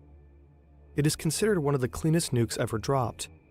Still, its radioactivity was caught in the stratosphere. That's the mushroom cloud, bro. I feel like I'm watching a Mario movie right now, bro. That looks like the broccoli tower in the fucking Mob Psycho series. What the fuck is that? It's that big? And encircled the Earth for years, dispersing all across Circled the Earth for years? the globe. In 2018, Russian scientists found significantly high levels of radiation trapped in nearby glaciers. Wow. Those glaciers are melting at record speed into the Barents Sea, a sea that yields up to 4.5 million tons of fish per year for human consumption. Glaciers that were previously sinks of atmospheric contaminants are now becoming secondary sources of radioactive fallout, which environmentalists predict will become increasingly relevant in the coming decades. Ah, shit. Due to Tsar Bomba and 120 other nuclear detonations at Novaya Zemlya. Wait, so the food we're going to eat could be tainted from a bomb that was dropped 60 years ago. Indigenous populations living nearby have been exposed to significantly high radiation levels. They experience higher levels of chromosomal diseases and birth defects than other populations in Russia, facts that only emerged later because the Soviet Union covered up incidents of radiation sickness. Some locals call it the archipelago of death. Just after detonation, the Tsar Bomba test is condemned internationally and domestically. Sakharov emerges as a vocal critic of nuclear testing and of Soviet leadership. He campaigns vigorously for an end to atmospheric testing. For his efforts, he receives the Nobel Peace Prize in 1975. The Kremlin permits him from leaving the Soviet Union to receive the award. In response to public pressure, the United States and the Soviet Union signed the Partial Nuclear Test Ban Treaty in 1963, which prohibits atmospheric testing. Nowadays, people often say that if Tsar Bomba was good for anything at all, it would be for catalyzing this treaty.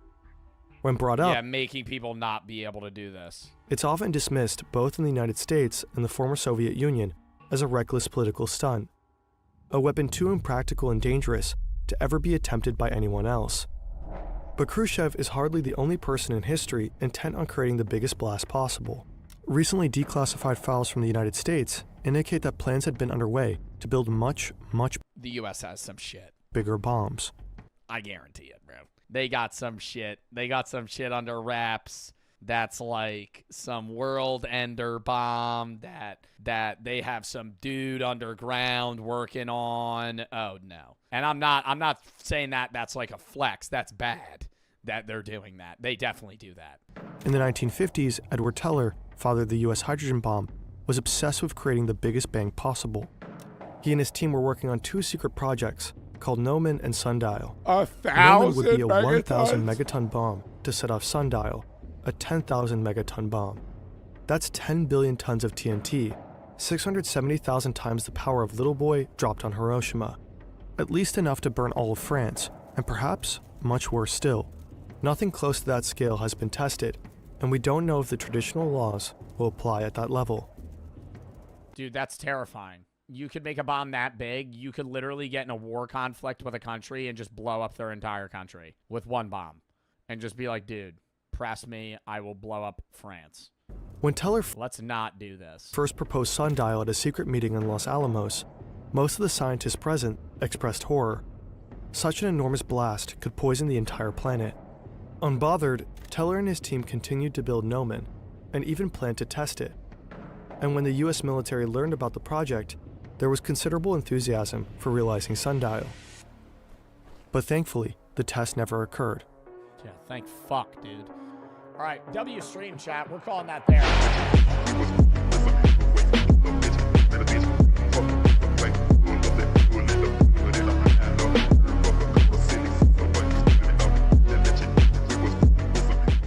How Snow White became the most hated movie ever. But before we understand how Snow White became the most hated movie ever, we need to actually watch the Snow White trailer. This was my father's kingdom, a place of fairness. But the queen changed everything. Take him away! Your Majesty, What did you say? the people need some kindness. You know, I really don't remember you being this opinionated. magic mirror on the wall. Who is the fairest of them all? Famed is thy beauty, majesty. But a lovely maiden I now behold. I don't even remember the story of Snow White. Doesn't she just pass out and somebody has to, like, make out with her dead body to bring her back to life? Wait, that's Sleeping Beauty. Is Sleeping Beauty the same thing as Snow White? No. Who the fuck is Snow White? Yeah, Snow White and the Seven Dwarves. Yeah, Dopey and all those other ones. What was that one dwarf that I said they really need to add? I forget. I remember there was one that I really wanted. Not Grumpy. I always said I wanted to add... Oh, Freaky. Yeah, Freaky or Druggy or something like that. The Freaky dwarf. Why is there a dwarf humping my leg? Oh, that's just Freaky. You. And I just want to be the fairest of them all. The queen is evil. You must flee into the woods.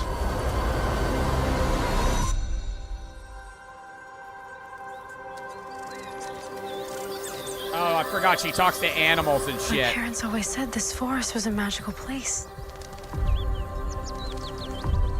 Is she about to break out into song where she goes...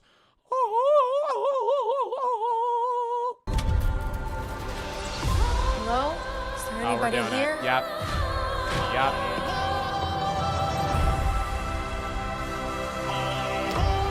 No, I always said Grumpy. I always said it would be good if they had Grumpy as a murderer in a horror movie. That's what it was, not Freaky. You guys came up with that. I always said it would be good if Grumpy, like Snow White opens the door and she's like, here's the seven dwarves, and it's just Grumpy pickaxing somebody to death. And it's just like, oh my God. And then Grumpy kills all the dwarves.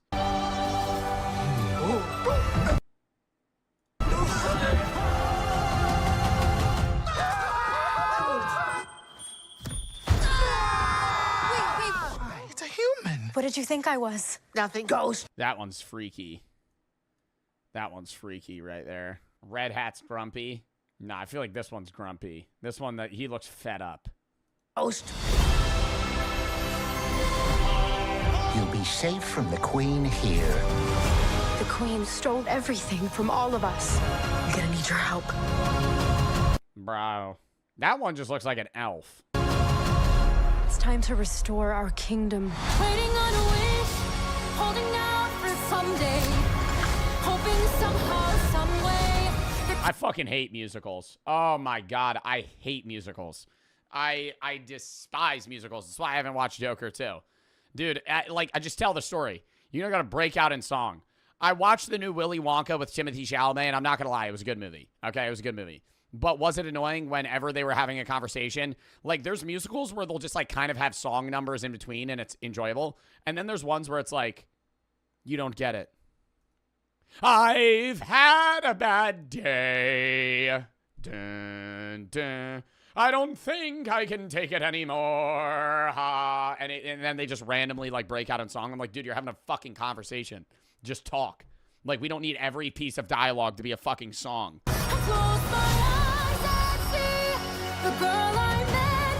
This is our kingdom, and now we're here to take it. They should really just make, like, a musical where, like, she breaks out a number right here, like, song and dance while she's getting ready for a battle, and then she just, like, gets killed. And then it's just, like, middle. I would love to make a musical like that, where she's like, well, I don't know if you'll be able to take...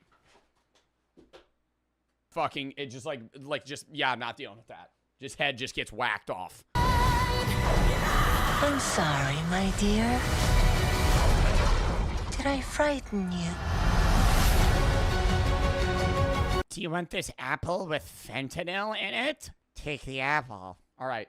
Now let's watch How Snow White Became the Most Hated Movie Ever. After everything that's happened, you'd think it'd be impossible for the upcoming Snow White film to fall any further. But somehow, Disney why did people already dislike it? Found a way. And with the recent release of the official trailer, the Snow White disasters got even worse. Now, Snow White has been played up as one of Disney's biggest projects, and as such, you'd think they go above and beyond with the marketing. However, as we all know, it's been an absolute train wreck from the beginning. Ever since the main co-star Because she's not white? Who gives a fuck? Trash on the original characters, and all during this build-up, audiences barely got a peek at the official trailer. It was all just these teasers that never really amounted to anything. Most were expecting Disney to publish the official Snow White trailer alongside the release of Wicked, as not only would it be a smart marketing move, but it made the most sense thematically. And while that's exactly what Disney did, their strategy— Was Wicked a good movie? It's a musical, so I'm never going to watch the film. But was it a good movie? For the people that, was it a good movie outside of the musical numbers? Right? Was the plot good? Because I don't care about the songs. She was unconventional. The trailer and official poster were only available in a few theaters. For just over a week, promotions didn't go any further. No one could find the outside of Sao Paulo new trailer anywhere. It took someone leaking a recording of it before the rest of the internet could even get a glimpse. But still, not even the league got Disney to post the trailer on its official accounts. It was almost like the studio was desperate to keep their trailer out of the public eye, like they were trying to avoid ridicule for as long as possible, especially seeing how much of a disaster it had been already. Even Disney had to face the music at some point, and on the 3rd of December they finally posted the official trailer to YouTube, and the world would quickly let the studio know exactly what they thought of it. Now at the time— who gives a fuck? Who's getting that mad?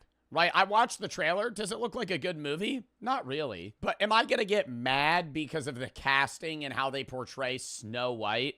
Who gives a fuck? It's Snow White. It's a fucking Disney story. Who gives a shit? Like, what are Disney adults, like, giving her death threats because they don't like that she's cast or something? Like some random millennial with no life that's just fucking pissed? Like, why are they mad? The trailer currently has around 660,000. What? Why? Chat, we watched it. It looked bad, but I thought it looked bad because it was a musical. Like, that's every Disney movie that I see is, I just don't like it because it's a Disney movie, right? Or a Disney trailer that has, you know, musical numbers and shit. But outside of that, the plot looked just like Snow White. I'm going to watch it so I could see those dumbass dwarves. No, I do want to see for that. The CGI. Oh, is that why you think they don't like it? And that number is still massively climbing. But remarkably, one of the only redeeming things about this entire fiasco is that Disney actually left the comments on the trailer. And it's almost more entertaining than anything Disney's put out recently. Some wonderful gems included. At this point, the monetization of the video is going to earn Disney more revenue than the movie itself. And they finally did it. They made a movie nobody is going to pirate. Those who haven't seen the trailer may wonder if it's really as bad as the comments are making out to be, and we can say with certainty that it may be even worse. The trailer makes That's your account. What? Snow White feel like an unholy amalgamation of all the worst aspects of modern Disney. The bad CGI, the oversaturated colors, the preachy woke— I don't think it was bad CGI. It's just obviously CGI. Like, they're trying to make them look like cartoonish, right? Purposefully. the character assassinations to tell a more modern story, because like, you can't just hire a cast the member. preachy woke actors, the character assassination— like, nobody looks like that.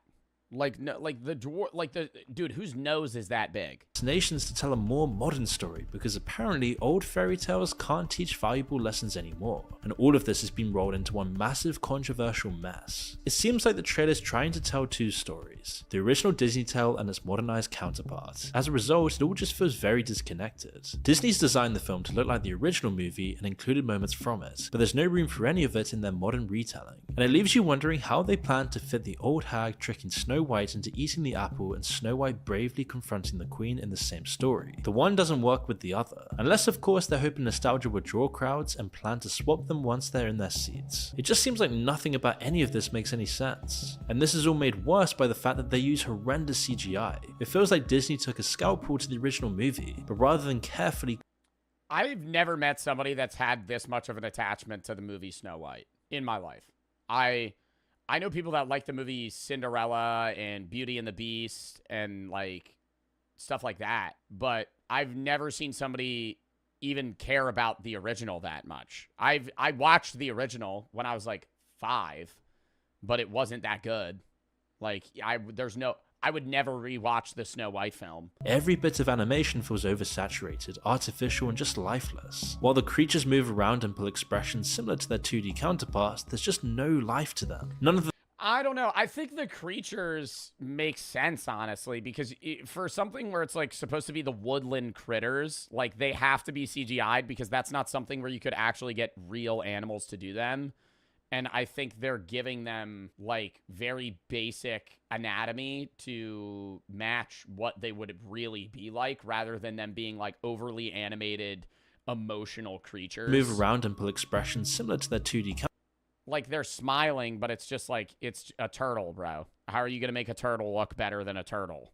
counterparts, there's just no life to them. None of the magic that Walt Disney originally thought of. They're essentially just glorified plushies, and the dwarfs are even worse. Knowing the whole scandal about the dwarfs to begin with Peter Dinklage even pressuring Disney not to use dwarf actors, it was originally supposed to be 7 diverse Wait, this was supposed to be the original cast of the dwarves? None of them are even a dwarf other than that guy. It was originally supposed to be 7 diverse magical dwarfs, but now seeing the huge backlash to that, their faces are an unfortunate combination of animation and hyper-realism, and the result's terrible. It's hard to believe that a studio like Disney with all its resources could have such terrible CGI. This is the same studio responsible for producing Narnia, and yet somehow even Narnia, an almost 20-year-old film with a smaller budget and less advanced technology. If this motherfucker's about to tell me Narnia looks better than the other film, you're actually on crack. That literally just looks like they're walking in a green screen like in fucking Shark Boy and Lava Girl. Narnia does not have better CGI. Narnia is a better film, but Narnia does not have better CGI than modern day Snow White. An almost 20-year-old film. Well, like, dude, I can tell that's fake. With a smaller budget and less advanced technology has better CGI. It's a real wonder how Disney went from designing a realistic lion with natural facial expressions to an over-cartoonized turtle. Knowing the amount of hate the films. Dude, but they're panning towards children is the thing. I think a lot of the backlash is that everyone's grown up. And so you're expecting Disney to grow up with you because obviously, you know, the mass amount of money they make is from millennials. But it's like a 5-year-old is going to like the new Snow White movie more because they're friendly woodland creatures that look cartoonish and nice and happy and cute. They're not supposed to look realistic and gritty and raw and scary, right? It's Disney. Already got just from the actresses alone, Disney also seems to have really abandoned the production value here. And it's not just the animals and dwarfs that feel artificial. The sets look very obviously green screened and something about the costumes feels off. They seem almost cheap and plastic like toy. It looks like a bad movie. I'll say that. It looks like a bad movie. And I think they always throw way too much money at these movies. Same thing with like Red One. That's not a Disney movie, but Snow White 2025 budget. Yeah, they have $209 million in this movie. Waste of money. Actual waste of money. Don't even remake it. No need to remake it. Make a new movie. Make a new movie. Make a new movie, Disney. We're using $1/5 billion here to make a film where the majority of the money is going to the actors that don't even really need to be paid that much. I think a lot of it is just like name recognition, and that really annoys me. Not that these actors aren't good actors, but they're very overpaid. Like it's just the idea of the similar thing with like Red One, where The Rock, the Red One's budget was like 250 mil, and The Rock got paid $50 million. Like, he's a good actor, right? He should get paid a lot of money, but it's always just like, if you're a household name, now that's just going to boost how much you're going to get paid, where an actor could do an equally as good job as you, but because you're The Rock or you're this person that's famous, now you're just going to get paid so much more. Because people are going to watch it because you're famous. It pulls in like already previous marketing because people just follow the movies those actors go to. Which I get is a strategy, but at the same time, like, you could cut this budget by 80%, pay actors that aren't famous but just as good, and then focus more on the rest in the story building and the CGI. Toys designed for children rather than set pieces for a multi-million-dollar movie. The people are the only things that don't feel like they were pulled out of a cartoon, and as a result, they just look out of place. The only person who doesn't seem to look out of place in the trailer was the old hag. Now, I know it's meant to be a kids movie and children may not be worried about the smaller details as much, but kids still deserve good content and so do adults. And Disney has become so reliant on CGI in the last— The Lilo and Stitch movie looks really good. Nah, the Lilo and Stitch movie actually looks really good. You don't even have to go that— because it's like CGI, but it's easier to make a weird CGI'd Stitch because he's not a real creature. I think there's some movies that don't need to be made live action, and Snow White's one of them, right? The Lilo and Stitch, it makes sense because it's just like, oh, there's going to be these like little like alien creatures, And that's it. Every other animal is just a regular animal. These are just like aliens that have landed. I mean, you just look at the difference between Lily James's dress in Cinderella and Zegler's in the new trailer. There's absolutely no contest. And the fact that there's barely a 10-year difference between the two films is devastating. Not even the acting can save this abomination of a film, and in some cases is actually contributing to its failure. While Rachel Zegler is currently one of the most disliked Disney actresses, due to her terrible interviews last year, her role isn't actually unearned. Wait, what did she say in an interview? She can deliver the lines well, and there's no denying that she can sing. However, Gal Gadot's performance as the evil See, I don't keep up with this shit because I'm like, I don't care, right? Why am I watching your interview? I'm not watching interviews of Rachel Zegler. I'm just like, I'm just going to watch a movie. Look it up. She said she only did it because she needed a job. I think a big reason they do that is because Disney wants to dick ride these films they've made without making new ones, but they have to backpedal because the majority of Disney princesses that they've made were from, you know, the 1900s, and they're all white. So it's unfair for somebody that's a minority to like these films and want to dress up as them as if they feel that they can't because that person's, all of the Disney princesses are white, right? So I understand it in that they're trying to include younger people. Mulan, Pocahontas, and Jasmine, yeah, but those films also have their own problems that you could get into.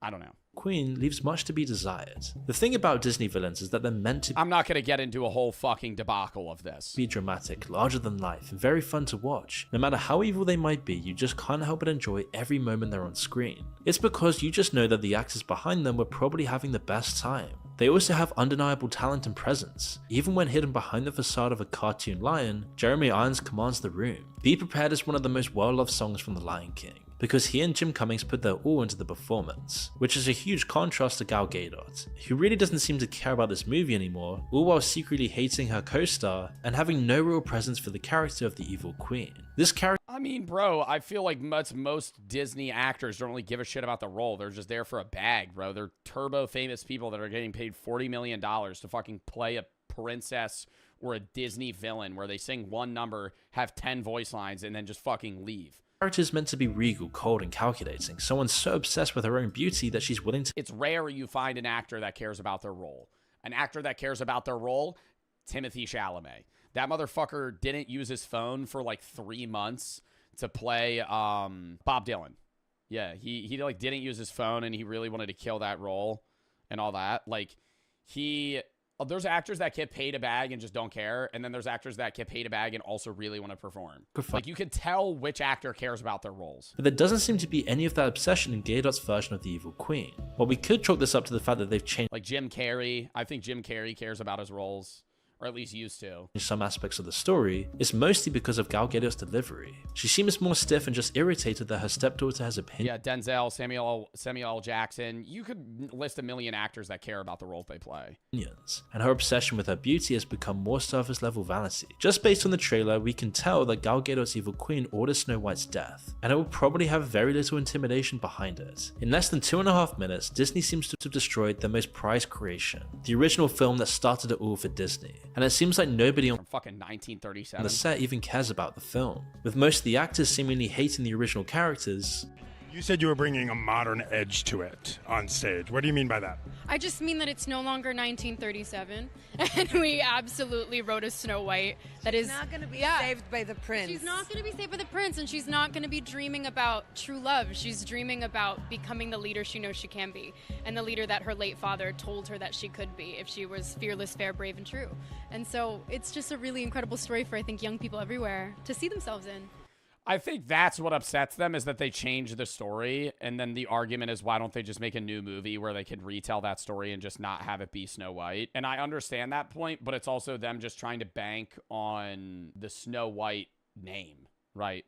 Like if Disney comes out with a new film where they're telling this story, but it's just very similar to Snow White, they're going to watch the movie and they're just gonna be like, this is fucking Snow White. Since being cast, Rachel Zegler has been one of the studio's biggest problems. She's been at the center of numerous controversies and gone out of her way to make enemies with people with much more power than her, and even her own co-star. But unfortunately for Disney, her latest scandal wasn't a spat with a more popular celebrity or even the characters like she did previously. This time, she decided she would take on more than half of her country. Now, whether you're left or right wing, it doesn't really matter here. It's all about virtue signaling Hollywood, which is why when Trump won the election recently, Zegler was not happy, but not for any normal reasons. Showing that she needed to prove to the world that she was on the right side of history, she took to her Instagram and wrote a strongly worded story about how disappointed and heartbroken she was over the country's decision, calling Trump a threat to democracy and finishing off her post with a wish that Trump and his supporters would never know peace. No matter that part, I understand people being mad about, right here. But she can damn well say whatever the fuck she wants about whatever political opponent she wants. She's a fucking person. She can rant about anything, right? On either side. You can fucking voice your own goddamn opinion. If people are pissy about that, well, then don't go fucking watch the movie. Like, and if you're not going to go watch the film because of that, bro, come on. no matter which side of the political aisle you're on, this is a pretty strong statement for a mainstream actor. Not really the sort of thing you want from a woman playing a Disney princess, as more than half the country were understandably angered by Zegler's words, and started calling for her to be fired, which isn't the first time that people have called for this. After this, people suspected that Disney sent her a very stern email, as Zegler quickly returned to Instagram to deliver a half-hearted apology. She explained that she let her emotions get the best of her, and was committed to contributing positively towards a better tomorrow. The apology is very carefully worded, as if Disney had told— I don't know. I think she might have overstepped slightly, but it does annoy me how PC and unspoken the majority of Hollywood is. I'm not saying you have to be active on either side, but like, motherfuckers just don't talk about it. Not because they don't care. They just don't fucking... They don't want this to happen on either side, because when you're that big, right? I understand people always say I'm a liberal because I'm in a social space and blah, blah, blah, all this other shit. I don't want to get canceled. You can think whatever the fuck you want about me. I can tell you that's not true, right? What I believe and what I say is actually what I believe, right? But I understand people doing that on this sense, because in the social space that I'm in, conservatives do get a shitload of flack. Whether you like it or not, conservatives get canceled a lot. And that's just the fucking reality of it, right? Because of the fucking opinions that you have, right? Which are, you know, kind of outlandish at times, right? On the other side, Hollywood, who is much larger than influencing, has an equal audience of both sides. So if they say anything political, they get shit on both ends equally. When I say something liberal, I get shit from conservatives. But the amount of shit I get from conservatives is less than if I said something conservative. Now, that doesn't prompt me to say things more liberal than conservative, just because those are the things that I believe. But I do understand people on my realm not sharing their opinion as conservatives, because they know if they do, they'll get a lot of shit, more than I do. And I got a lot of shit from Trump fans. Right, I got a lot of shit. I had people telling me they wanted me to kill myself and all this other shit. Right, I don't talk about it, right, because then it prompts people to do it more. But you get shit for sharing your opinion on social media on both fucking sides, right? So I understand why people tend to not talk about it. But Hollywood actors, I wish they were able to speak more about their opinion. Obviously, she did overstep, but I'm also going to say most of them aren't sharing their opinion because of genuine either fear selfishly for their own fucking personal monetary gain that they're not going to get jobs in the future, or, you know, their own life in certain cases. Zegler had shown her true colors once again, and after many forced apologies, nobody was buying it anymore. But it wasn't just hurting Snow White's chances of success, it was also poking holes in Disney's paper-thin arguments over its integrity, as there's been too many scandals to count with Disney in recent years. And we've actually made several videos in the past discussing just this alone. And Disney, seeing the backlash they've got to all their virtue signaling stuff, are now trying to reel it in. But it seems like they're losing control of all of this. This comes after many years of disaster, as money has just been going down the drain for the company recently. Now, of course, Disney is notorious for having big budgets for its films. It dedicates thousands of hours and millions of dollars to projects that people love. However, it seems like as the cost of projects has gone up, the quality has also taken a nosedive, as we can quite clearly see with Snow White. Bro, because it's not even just Disney, it's just movie companies believe that the more money they throw at something, the better it'll do. And that I think that's the Marvel fucking failure, if I'm being honest. I think Marvel as a whole, and this is just a Joe Bart take, and it could be the dumbest thing ever, but I'm just spieling here, right? I'm riffing. I think Marvel ruined cinema to a degree. I think it's one of the best things that we've ever had, but I also think it's one of the worst because it's some of the highest budget films that have existed with a lot of known actors, a lot of fucking money thrown into that film, and they've all performed, right? And they were released, they were churning them out, right? And they were just making, you throw $200 million, you make $1 billion. You throw $200 million, you make, so they're throwing a lot of money, but they're also getting a crazy return, right? We need to get back to the time where there's niche filmmakers or even big budget directors that are taking smaller budgets to just make films that they want to make. And those are the ones that are going to do better. I feel like people have focused less on the story and more on the CGI, the actors, the emotion, and the delivery versus the actual story. If the script sucks, the movie sucks, right? And Snow White's different. But there's a lot of movies that get released that have $200 million as a budget, and the movie's just a bad idea. So no matter how much money you're going to throw at the fucking film, it's going to suck because it's just a bad idea. The example of that is how good the movie Whiplash is, because it started off as a short film with very little budget, won a short film contest. Once it got a budget, it became one of the best cinematic masterpieces. Yeah. And I'm just saying, I don't know. Like, I think some movies need big budgets, especially CGI-based movies or movies with prominent actors. But throwing $200 million at a fucking film is crazy. You just, I get back to when we made comedy films. I said this before. I say it on stream all the time. Get back to when we made comedy films that were fucking $2 million budgets.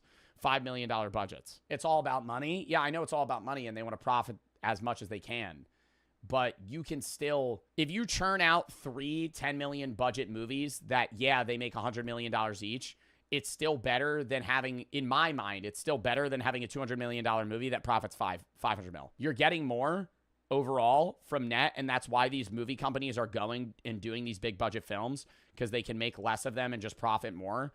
But, dude, just start cranking out films. Start cranking out films. Yeah, there's going to be some misses, but you have a $5 million miss in the movie world. That's not that big of a deal. You have a $10 million miss, not that big of a deal. Now you have a movie company that's eating a $300 million budget, like fucking Red One, that made no money, and it sucks, right? Because you added Chris Evans, you have Captain America, Dwayne Johnson, and every other famous person in the world in this film, and it did terrible. Who had the bright idea to throw $250 million into a fucking Christmas movie? I mean, what are we thinking here, dude? We're going to throw $250 million into a fucking Christmas film? A movie you're going to watch one time every year? Maybe once? What the fuck? I understand they're trying to bank on, like, okay, year after year it's going to get views, but what the hell are we doing?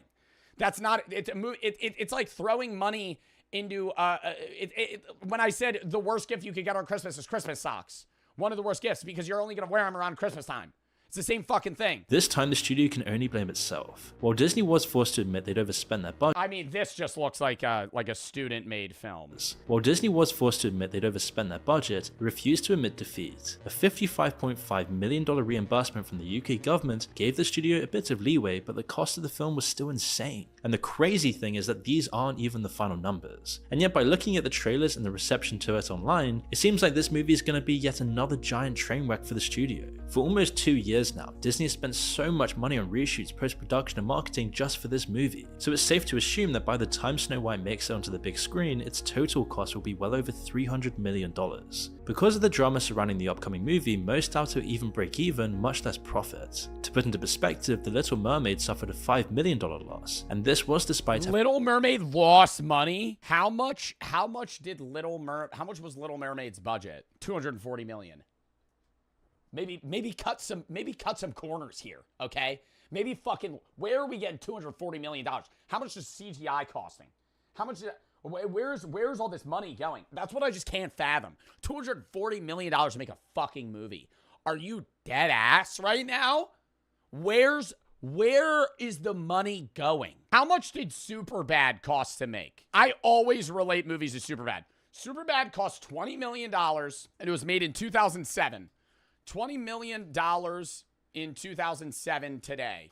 Accounting for inflation, that would be $30 million. Bro, still. Superbad, bounds above. I know there's no CGI, right? I know they were kind of early on actors, right? Why don't we do more of that? It was a great film. Superbad was a great film. It's funny. One of the funniest films I've ever seen. What about Django Unchained? That probably has some really high budget shit. Django Unchained, budget. $100 million.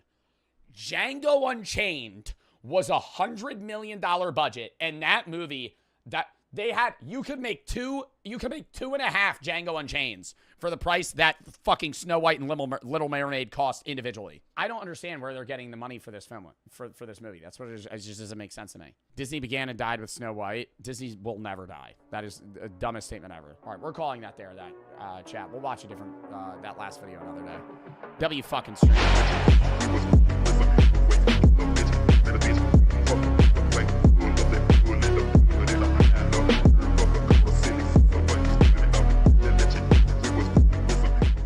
1,000 Ants versus Natural Disasters. Ants are known for their insane ability to work together to accomplish impossible tasks. So I was wondering what would happen if I put my... It's weird how they work like a hive mind. Like, they don't really... It's not that they don't care, but, like, ants will die for the betterment of their, like, hive or community without hesitation.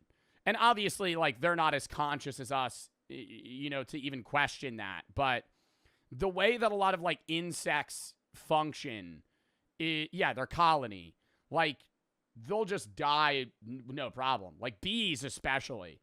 Like, bro, you're effectively suicide bombing an animal to protect your colony, and all they go is, ow. Ah. Like, imagine being a bee. You're like, oh, this person's approaching us. I'm now going to kill myself to stop them. And all your efforts just cause them to go, ah, and then keep doing what they're doing. 1,000 ant colony up against natural disaster. Ants are mad impressive, though. They can do it showed it right there. They can build, like, chain links to, like, scale stuff. Would they actually be able to stop and survive them by working together? Well, that's exactly why I gathered up 1,000 ants. And I have the... Bro ain't count those. You think he counted them out? Or it's just a rough 1,000. 5 coolest natural disasters planned, starting with a tsunami. Bro just starts peeing on him. The most iconic, an earthquake. Yup, ants. I went out and bought... Are you gonna simulate an earthquake? A realistic... I feel like that's not gonna hurt them at all. An earthquake? Earthquake simulating platform that if I go and press this button, whatever on top starts to shake so much, which recreates a real earthquake. Oh, dang. But what I'll actually be putting on here is this 2D ant nest and filling it up. Oh, and their ant nest is gonna collapse because of the earthquake. With the 1,000 ants, of course. Basically, these ants will dig... What do you think that shit would taste like if you just ate a mouthful of those motherfuckers? I've eaten a lot of bugs for videos. I feel like I've usually eaten dead, dry ones, though. I think they'd be a little hard, but also, like, they would pop like gushers. They'd probably taste like dirt. These ants will dig out tunnels along the glass like my last ant video, but throughout that process, the earthquake machine will lightly go off to gently collapse the tunnels while the ants are digging. That way, I can show you how ants evolve to survive earthquakes in the wild, and if they pass, they move on to the more and more interesting disasters. If they pass, so we're taking the survivors and bringing them... Dude, we're running them through the gauntlet. Start with 1,000 ants, you're gonna end with like 6. What is this one? Acid? Now, as you could acid rain? Jesus Christ. Probably imagine, the ants wasted no time to get to work. Ants are so tiny, and while a single ant would basically be able to make no progress whatsoever, when you have 1,000 ants, things are done at an insanely rapid pace, as workers started picking up grains of sand along the glass, so each tunnel could be formed. Yo, they actually holding them in their paws, though, bro. He had like 8 grains. It's so cool to see time-lapse footage of these tunnels being made, because they literally dug out this entire amount of sand in only like 6 hours. So I'm wondering what's gonna happen to these tunnels when I turn on this earthquake machine. Now, I started by turning it on the least powerful setting. Okay, it's shaking super slowly. Now, it's my goal to make sure not a single ant is harmed in this video. I just want to show you how insanely smart they are and how they will overcome all these disasters. And surely some of them die. Surely some of them die. You have 1,000 ants, you're going to be putting them through 5 natural disasters. Get your gamer subs code BART 10% off. Check it out right now, link in description. Look at how many fucking flavors they have. This is just the caffeine tubs, buddy. They have so many things. And I know you might be going, oh, $40 for a tub? It's 100 servings. It's 100 servings. That's basically 100 days if you use it once per day, pal. That's over 3 months from one tub. and they taste amazing. If you don't know what flavor you want either, you could just use code BART at checkout with a sample pack, and they'll ship it to your house for free so you can try it out before you order. Code BART, 10% off. They have cups. They have sups. They have cups. They have RTD drinks. Get the tub. Get a shaker cup. If you like the Gooner ones, you can get that too. I think they have mouse pads. They got a lot of stuff. Check it out. Code BART. Get back to the video. Peace. The wild. But even this very light shaking was definitely felt amongst the colony. The workers along the top area immediately knew something was off, and they started frantically. You think they could get nauseous? Running around, as you can see. And when we take a look down under the nest where all the tunnels are, you could see those ants were acting similarly. Ants know during earthquakes, their tunnels have the chance to collapse, so all of them were being extremely careful. Very interestingly enough, in this room here, many of the ants were gathering up on the walls of the room to add an extra way they're holding up the fucking walls. Layer of support so it wouldn't collapse. But of course, when an earthquake happens in the wild, a part of the nest is bound to collapse, so it wasn't long until this happened. A bit of the sand here started to fall, completely blocking off this tunnel. I immediately turned off the machine to make sure the ants wouldn't be too stressed out while they had to commence a rescue mission. Because as you can see, while most of the ants were— Yo, that one is dead as fuck. It just fell on top of him. Wouldn't he be suffocating? Able to squeeze out like this guy here, at least one ant was partially trapped in this collapsed tunnel. But amazingly, it looked as though one of the ants was already picking up some of the sand from the collapsed portion to clear it out. And yeah, literally so quickly, the ants excavated the entire collapsed tunnel, enough to where it was a perfectly functional area to— Question. I know we looked this up, where like the queen ant or queen bee in like colonies and hives, they feed what the one is chosen. They feed them royal jelly, blah, blah, blah. They grow to become the queen. And then that's the one that lays eggs. And, you know, do they fuck? Or is it like a salmon type situation where they lay eggs and then fertilize them? Because if the queen ant, how does the queen ant choose who does it? Bang it? Yeah, let me edge it. Do ants have sex? Yes, ants have sex, but it's highly specialized one-time event for reproduction. Winged virgin ants and winged males leave their nests for a nuptial flight to mate in the air. These are winged ants. After mating, the male dies and the queen stores the sperm to fertilize eggs for her entire life. What's with that? Okay? What's with that? What's with, you know, praying mantises eating the male and the male just dying, or like the salmon, like they jizz on the eggs and then they die. Like yeah, somebody said nut and bust. Honestly, yeah. Like they just immediately die after every time. Do you think it's like a good last minute for them? You know? Like they're exhausted, but it's like, is it like a bad experience? Like they're going out, you know, peaking. Is this real?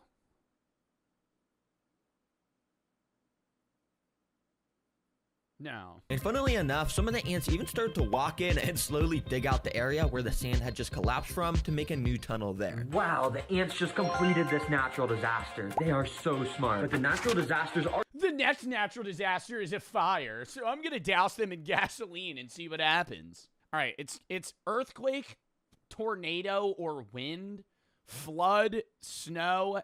That has to be acid. Or is that heat? Designed to get more interesting as the video goes on. So next up, we got a sandstorm. Yes, ants, you heard that right, and this will be taking place in the separate desert enclosure. Yes, we need to have a separate tank, so that way I can make this sand blow around like crazy to replicate a real sandstorm. And along with this blow dryer, I've also got all these fans that clamp to the walls, and I can just set up to constantly blow the ants back. For the ants to be able to pass this disaster, they're gonna have to do something like grab onto each other's bodies or something to be able to push past this intense wind. And if— Yeah, but they can't die from that type of— like, can't ants physically not die from fall damage? Because they're so light. They're so light that if they hit the ground, they're not going quick enough to hurt them. They can make it to this canyon, climb up it, and make it to the Terra Green Leaf Bowl. Then they're gonna get a ton of seeds, which is their favorite food. All right, let me just hook up this tubing like so, and the ants should start— See, like, can we have some YouTubers do some— like, can we give, like, ants cocaine and see what happens? Like, is that Is that immoral? Like, what, because I'm just saying, like, I feel like they would be a lot more, you know, amped up. Like, they've done that. We've done that. That's a real experiment. We've given ants cocaine. I bet they probably make weird-ass hives. Oh my god, I saw that with bees. How bees make hives on different drugs. Or no, spiders. It was spiders. How spiders weave webs on different drugs. And on MDMA, it's like just one string or something. How spiders weave webs on drugs. When given low doses, the spiders spun small... Wow. LSD, speed, marijuana, caffeine, normal. So marijuana's the closest to normal. Caffeine, they're like full tweaking. They're making like non-web formations. LSD, it's just like long strands. ...webs with uneven radii. It was as if the caffeine made them jittery and unable to maintain their usual precision. But when the dose was increased, the webs got even smaller and the designs became super irregular. The higher the dose, the more chaotic the web. Almost... Oh my god, I hate looking at spider webs, bro. Oh, walking into a spider web sucks. That's like day ruining, dude, when you're like, ugh, and you're trying to like pull it off of you.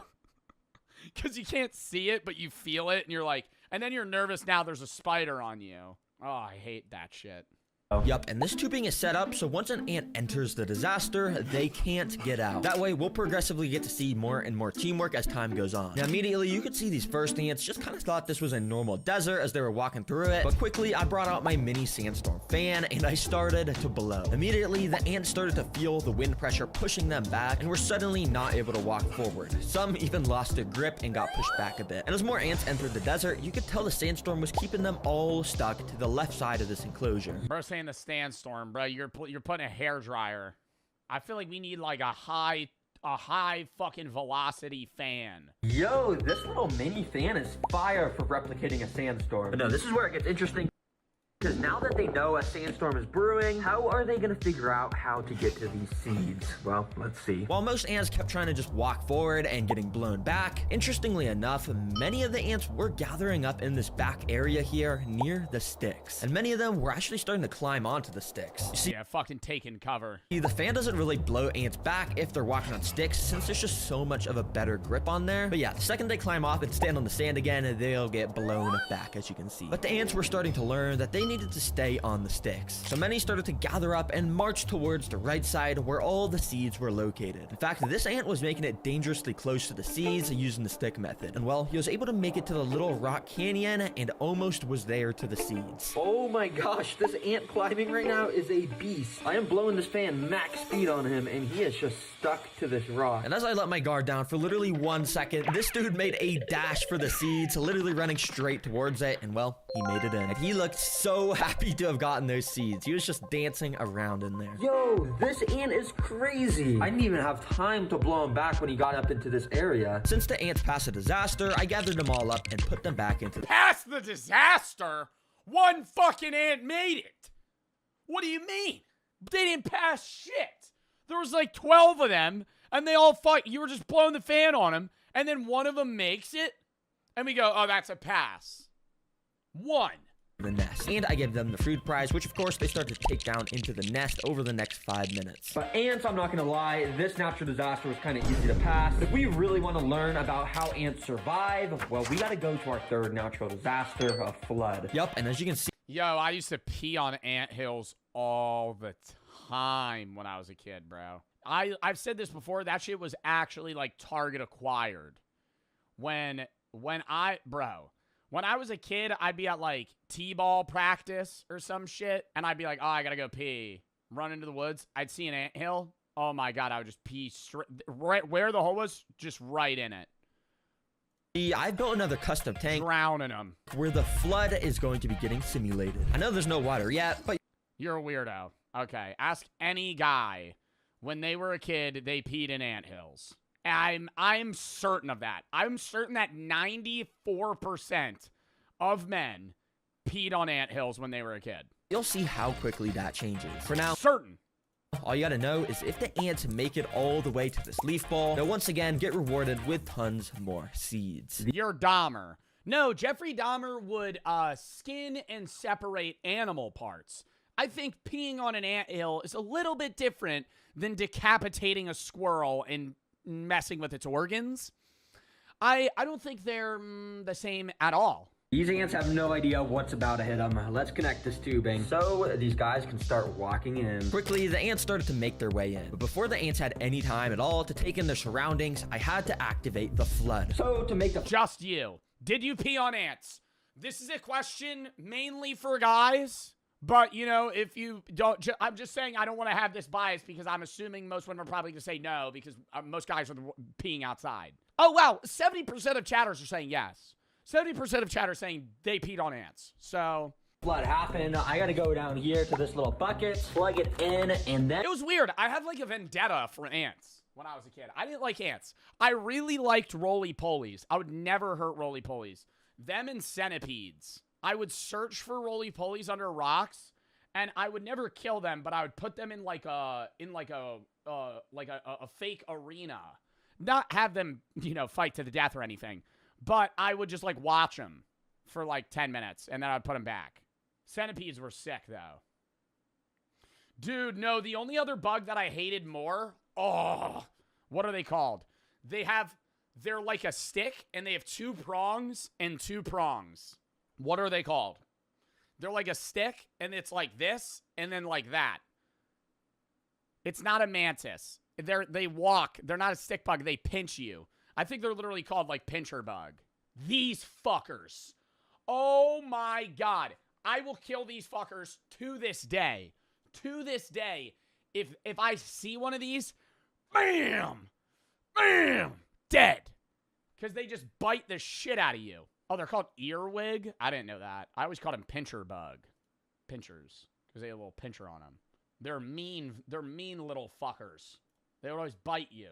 And out the end of this tube, oh yeah, water. Oh shoot, water's coming out. Okay, I just gotta carefully, move that over there. Oh, okay. There we go. Similar to real life, floods will block off paths for ants while they're trying to travel, so this is exactly what that recreates. And the ants are gonna have to find a way to pass these gaps using the objects I've provided for them. As you can tell, the ants in here immediately were a little confused on what to do. Many were gathering up near the water edge, inspecting what the heck just happened. Some even fell into the water, but don't worry, any ant that falls in, I'll be rescuing and bringing back to the start so no ants get hurt. But also, many of the ants were actually sort of... Oh no, I have killed ants recently. Remember when I had an ant problem in this room? Yeah, no, I did kill ants recently. Okay, here's the take that I have. If they're in your apartment, they're trespassing. Dead. Outside, I'm not going to kill them. Gathering around the objects I had placed in. And as I left my camera recording, I was extremely amazed by what I saw happen. Out of nowhere, this feather started to slide. You know a bug? What's like a bug that you always see inside but never outside? I feel like there's so many bugs that you see inside, but it also depends on region that you're in. Yeah, like house flies. Where do you see a house fly? I've never seen I've seen horse flies outside. Never see a house fly outside. Fruit flies as well. No, fruit flies you see outside. I've seen fruit flies outside. Stink bugs. Slightly move. And as I kept watching, it slowly started nudging around. Cockroach? Yeah, but Chad, I've never had a cockroach problem. More and more. There must have been an ant underneath, and this ant was genuinely moving the feather closer and closer to the water until literally like magic, it was moved almost entirely in, and an ant crawled out right from underneath as soon as that happened. Dang, this guy must have been helping move it. Yo, these ants are absolutely insane. I don't know what ant just moved this feather into the water, but... Dang, I mean, let's just see what they do. It took a We didn't get the feather. Yo, we jump cut from them moving it. Bro, there's no way. There's no way I know ants are smart. I'm like, bro, but like that's a perfect bridge. These ants are absolutely insane. I don't know what ant just moved this feather into the water, but dang, I mean, let's just see what they do. It took a couple minutes, but eventually a couple more of the workers started to step onto the feather and started to walk across it to, of course, make it to our second platform. Now, unfortunately, the ants got to do the same exact thing here. Sorry, guys, I know you already did it once. But to my surprise, the ants literally wasted no time to start gathering around these feathers and directly in the area under them. And while it took a couple hours, eventually my camera caught this same exact thing happening. The feather slowly inched towards the water. Was I wrong? I'm so sorry. They actually moved the feather. No way. They moved the feather to use it as a bridge. Until, well, it had made a bridge across almost. Let's go ants. Now, I did help them a little bit by just moving Well, yeah, because it would just fall into the water. the feather up onto this platform, but for the most part, they actually were moving those. And yep, it didn't take long till I first. Yeah, I think I think if he didn't help them, they would still do it. It would just take them forever. You know?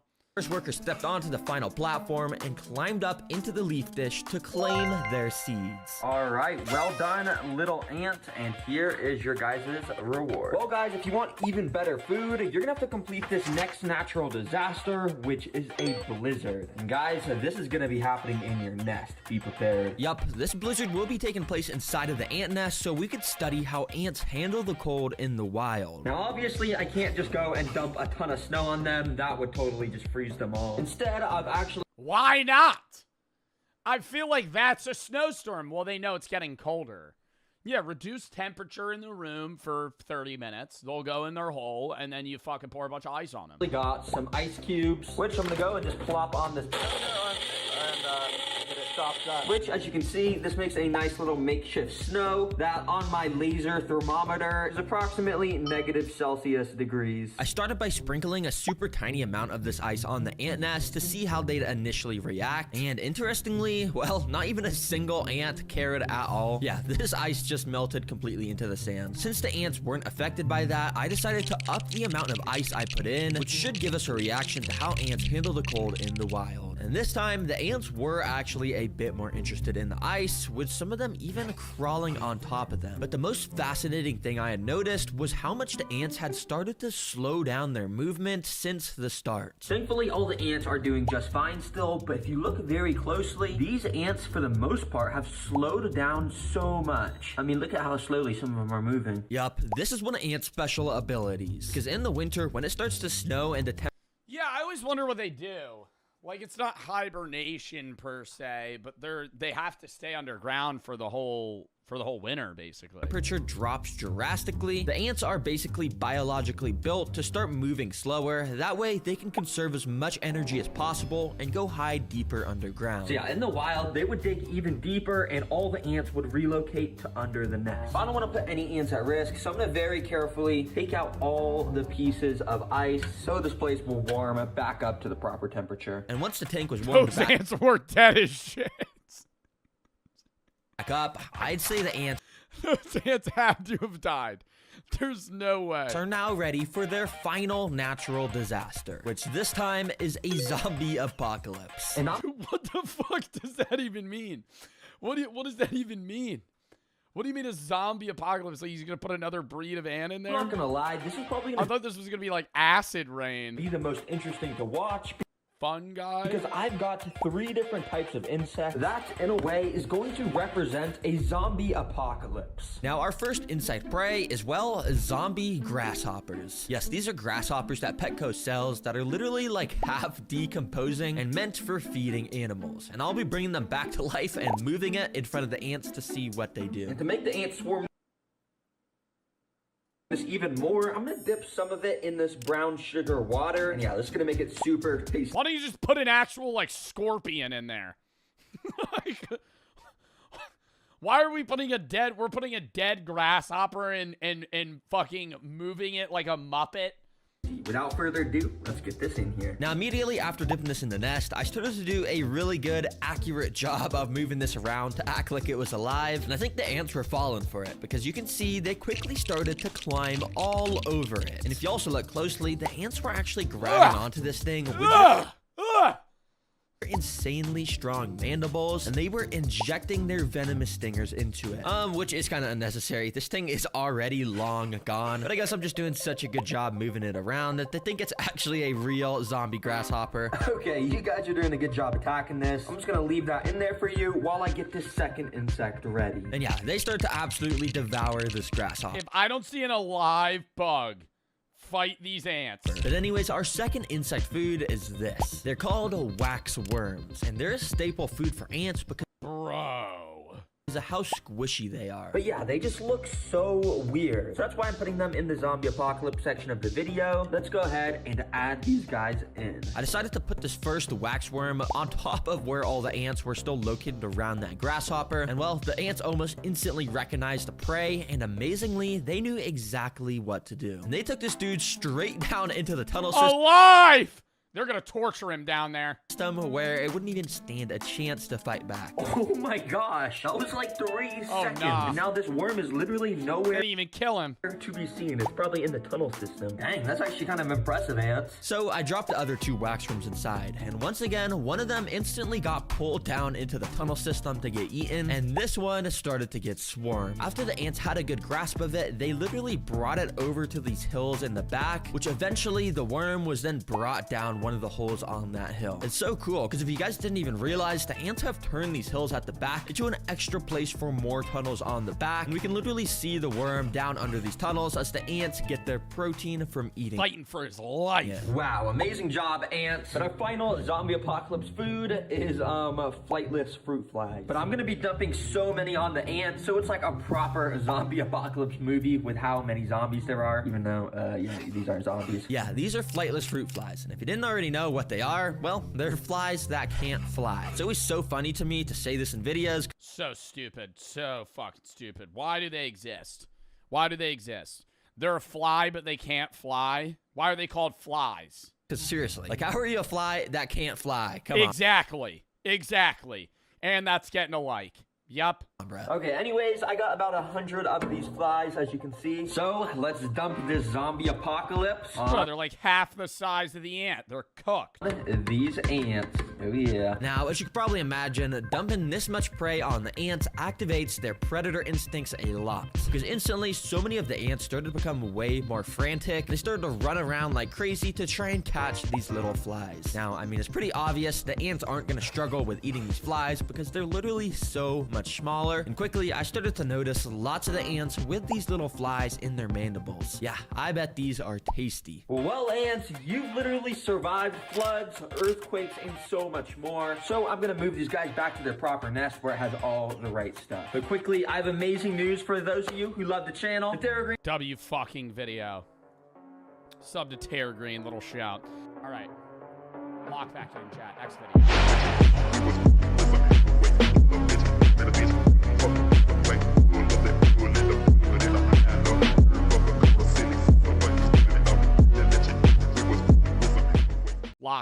Lock in. How competitive eaters stay so lean? Waiting to see if he finishes it off. The other day I was being productive, watching a hot dog eating contest, and noticed something.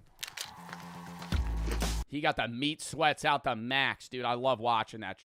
Oh, that's disgusting. There's competitive eating for mayo. How does something become a world record? Because I see this Guinness official standing here with a stopwatch.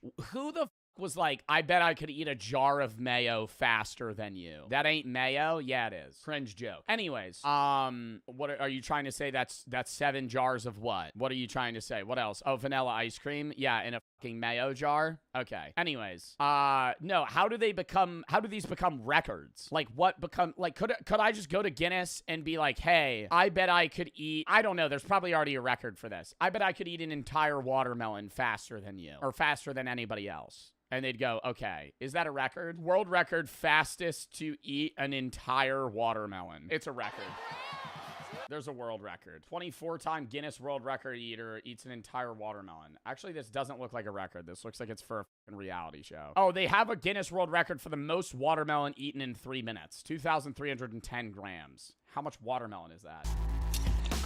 All the top eaters are pretty healthy. I mean, just look at the lean faces on the Major League Eating leaderboards. I wanted to find out how somebody who regularly... Well, okay, you want to know my prediction on how they stay so lean? They just don't eat for like 4 days prior. Or they just eat things that expand their stomach, and then they eat a lot. No, actually, I bet they do eat, and then after this, they don't eat for like a day. Or they throw it up. I always assumed they'd throw it up. He eats over 10,000 calories a day. If you throw up, it doesn't count. I'm saying after the fact. I would assume that like, you think Joey Chestnut eats 75 hot dogs and then just goes and lays down? Dude, imagine that sitting in your stomach. I feel like you need to get your stomach pumped. Like, there's no way. You think he just eats that? I feel like he has to throw it up. And I also don't, do you think he's chewing the hot dog in its entirety? I would assume when if Joey Chestnut's throating 75 dogs in 10 minutes, he has to just be biting them into bits and then swallowing them like they're pills, you know?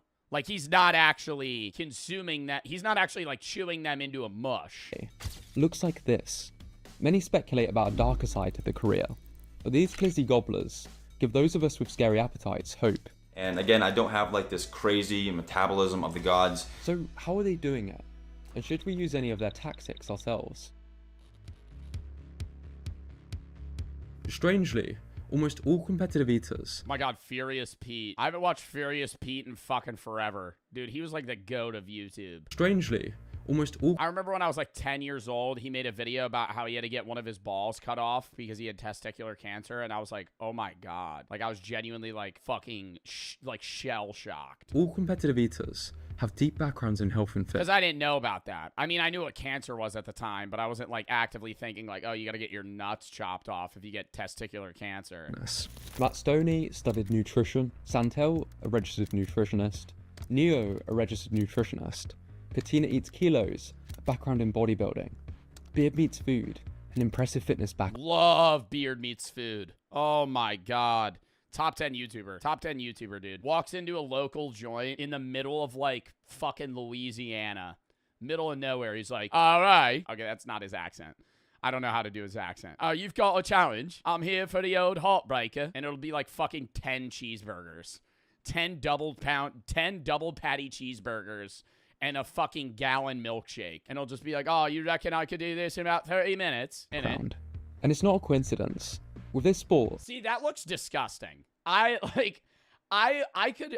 could get into competitive eating for like a very niche thing, but the idea of having to like just mush up ground beef and just throw it. Food, an impressive fitness background. And it's not a coincidence. Like, that looks gross, bro. Oh. With this sport, getting your nutritional approach right can quite literally be a matter of life and death. Is that ice cream or mayo? Mayonnaise eater takes on the world record. Bro, I would vomit 3 spoonfuls in. She has 1, 2, 3, 4, 5, 6, 7, 8 jars of mayo lined up. How many calories is that? Death. Here's a CT scan of a competitive eater's stomach after they were rushed to hospital. You can see the food pushing their organs around. It's a risky escapade. What is this? This is their stomach. Where are their organs? Is this just is this their body cavity? What the fuck am I looking at? Oh, their organs are down here. They ate 7-pound burger in 30 minutes and they had to go to a hospital. They were rushed to hospital. You can see the food pushing their organs around. It's a risky escapade. This is 69 hot dog buns. No way. That's what Joey Chestnut's stomach looks like after he's done. 9 hot dog buns. 69 hot dogs, and over 2 quarts of water. This is what it looks like inside the human body. Dude, and he has to poop that out. No human is able to stomach this without ruptures, right? The rock on which he stands is not a rock. I love how he has like a badass fucking walkout. It's like a blistering summer day, and there's just a bunch of drunk people with hot dog hats, like, just waiting to see like Badlands Chugs rip a gallon of lemonade, and Joey Chestnut just throat dogs for 10 minutes. It is the United States of... I kind of want to go to this. When is this? And where? When is the Nathan's hot dog contest? It's not tomorrow. Oh, it's the 4th of July. I thought it was a different day. It's the 4th of July. Wow, what an American way to spend the 4th of July. Where is the Nathan's hot dog contest? Coney Island, New York? In New York City. Damn, should I go? America! This is Joey Chestnut. He just devoured 71 hot dogs in under 10 minutes, making him the greatest competitive eater in history. A man of You think you gotta get tickets? Powers. And one of his secrets? Maintaining a healthy weight. I do gain weight, and it's a battle. I have to be aware of it, because if I lose track of my long-term calorie intake, I gain weight, and then I start losing contests. I hate losing. Coincidentally, this is the ideal body according to competitive eaters. A short neck, long torso, and wider build. But this doesn't mean fat. The belt of fat... There's a biological ideal build for competitive eating. I feel like it would just be big throat. Long torso. Long torso, more vertical space for food. And wider build. But this doesn't mean fat. The belt of fat theory suggests that belly fat restricts the stomach's abilities to expand, limiting the amount of food the competitive I can't show it on stream, but if you ever want to see some crazy shit, look up the lemonade contest with Badlands Chugs and what's his name? I said this on stream and I always forget his name. Badlands Chugs drips the gallon of lemonade. My editor might be able to throw this in, but blur it. Airsoft Fatty rips half the gallon of lemonade and just starts vomiting all over the table for like 5 minutes straight. He just starts puking on himself. But it's only lemonade. There's no, like, it's just liquid. But it makes you realize, like, wow, yeah, chugging, the average person trying to chug a gallon of lemonade would go horribly wrong. Beta can ingest. Excessive fat gain also limits the contestant's ability to breathe while shoveling food down their gullet. If I wasn't taking care of myself. Damn, I think I could fucking rip Krispy Kreme donuts easily. Or Dunkin' Donuts. How many donuts do you think you could eat in like 5 minutes? Like 9. I think I could eat like 19. You're not eating 19 donuts in 5 minutes. Maybe like 10. I think I could eat more than 10 donuts. But it's just the pacing there is going to be the problem. Myself, if I wasn't physically in great shape, then I wouldn't be able to physically compete at a high level. Okay. They really, for the hot dog eating contest, I think it would be really funny. I would say this for regular athletics too. In the Olympics, they should just have an average person. Like, pull somebody from the crowd and have them line up, right? It would build hype for the event and just have an extra lane in swimming and just have that guy do the event. Like, obviously, a selection, you have to clear him so he doesn't fuck with the athletes, but like, he would be like a control. And you would see how slow people are. And then for competitive eating, just get some dude from the crowd and get him to eat hot dogs. The average person's probably eating like 5 hot dogs in 10 minutes. Max. Maybe less. Like 4. So we know that staying somewhat fit is a requirement for elite competitive eating. But this doesn't explain how the mukbanger Hungry Fat Chick ended up with off-the-chart obesity, while competitive eaters maintain an ideal weight. Well, because mukbang people are eating a shitload of food every day, and it's always unhealthy. Competitive eaters are eating healthy things to expand their stomach in the lull time, and then close to an event, they begin training heavy amounts of food for the event. What is BMI? Body mass index. It's not a great way of determining how healthy you are, because you could also be like an overweight bodybuilder. You could be like jacked, and it would say you're obese. A better measurement is body fat percentage. But yeah, no, I mean, she's obese, but like, that's, you know. Many believe it's the difference between a slow and a fast metabolism. Competitive eating comment sections are full of people dissatisfied with their slow metabolisms. But according to... I hate that shit. People blaming like lack of health off of like slow metabolism. Metabolism plays a factor, but it's just basic physics. Your caloric intake has to be less than your outtake, right? Like, if you're burning more calories than you're consuming, it doesn't matter if you digest food slowly. You're not going to be fat. But like, if you're eating 5,000 calories a day and you burn 3,000 calories a day, you mean thermodynamics? That's a part of physics, is it not? Isn't thermodynamics looped into physics? Yeah. Physics? You mean thermodynamics? Yeah. Your body burns, the average person burns around 2,000 calories a day, not working out. Like maybe 2,500, depends. But like, if you're eating the equivalent of what you're burning, you won't gain weight, you won't lose weight. And if you're somebody that, you could play the metabolism card for like a small factor of weight gain, but if you're like morbidly obese, your metabolism has nothing to do with it. To competitive eaters, their metabolisms aren't anything special. There are so many misconceptions about food challenges and food challengers. One of them is that we've got some magic metabolisms and that we're just able to eat loads of food all of the time. It is not the case. Matt Stoney has an estimated BMR of 1,516 calories per day. Mickey Sudo, 1,223 calories. And Beard Meats Food, 1,623 calories. Yeah, the bigger you are, the more food you need. Which is also why it's even harder when you're somebody that's really obese. It's actually, you're eating more and more to stay that fat. Like when you see the videos of like My 600-Pound Life, those people are eating 10,000 calories a day.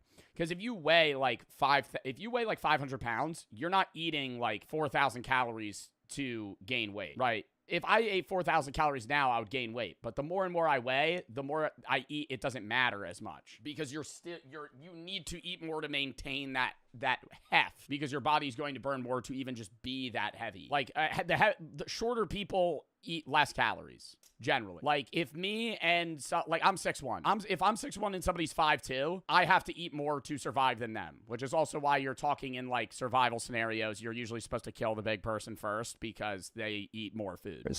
According to studies, two people of the exact same height, weight, age, sex, body composition, and lifestyle could have energy needs that differ by 800 calories per day. This could be the difference between a 1,100 or a 1,900 calorie BMR. Some people are genetically gifted with a faster metabolism, but it's rare, and it doesn't mean they can swallow sausages all day without getting fat.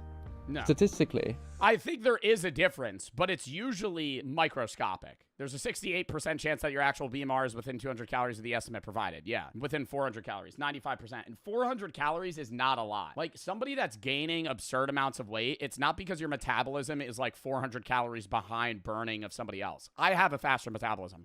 I burn more calories than probably the average person does. But at the same time, if you ate what I ate, you wouldn't be 240 pounds. You would be my weight. Like, I weigh 176 pounds. Like, for me to gain weight, regardless of my metabolism, I would have to be eating double what I eat now. most people are within 200 calories of their estimates. This is why competitive eaters get frustrated with people talking about their metabolism like it's some ancestral curse. All the while, they put a lot of effort into losing fat. Anyway, it does not matter how fast your metabolism is. If you eat in excess of calories consistently, you're going to gain weight. Also, believe it or not, I do have an average metabolism. But there's something many do to speed up their metabolisms: weightlifting. It's estimated that by gaining 10 kilograms of muscle and losing 10 kilograms of fat, your BMR increases by 85 calories Well, weightlifting, but you also need cardio as well. Like, weightlifting isn't just the key to losing weight. Weightlifting is just an additive because you're also helping your body turn kind of bad things to muscle. Gaining 10 kilograms of muscle and losing 10 kilograms of fat, your BMR increases by 85 calories per day, giving you an extra 31,000 calories to play But with. that's also why it's harder to maintain that level of muscle. Like, bodybuilders have to eat more and more to even be that heavy, because if they stop, even if they're working out, they're just going to lose that muscle because your body's efficient in trying to keep you alive in a survivability sense.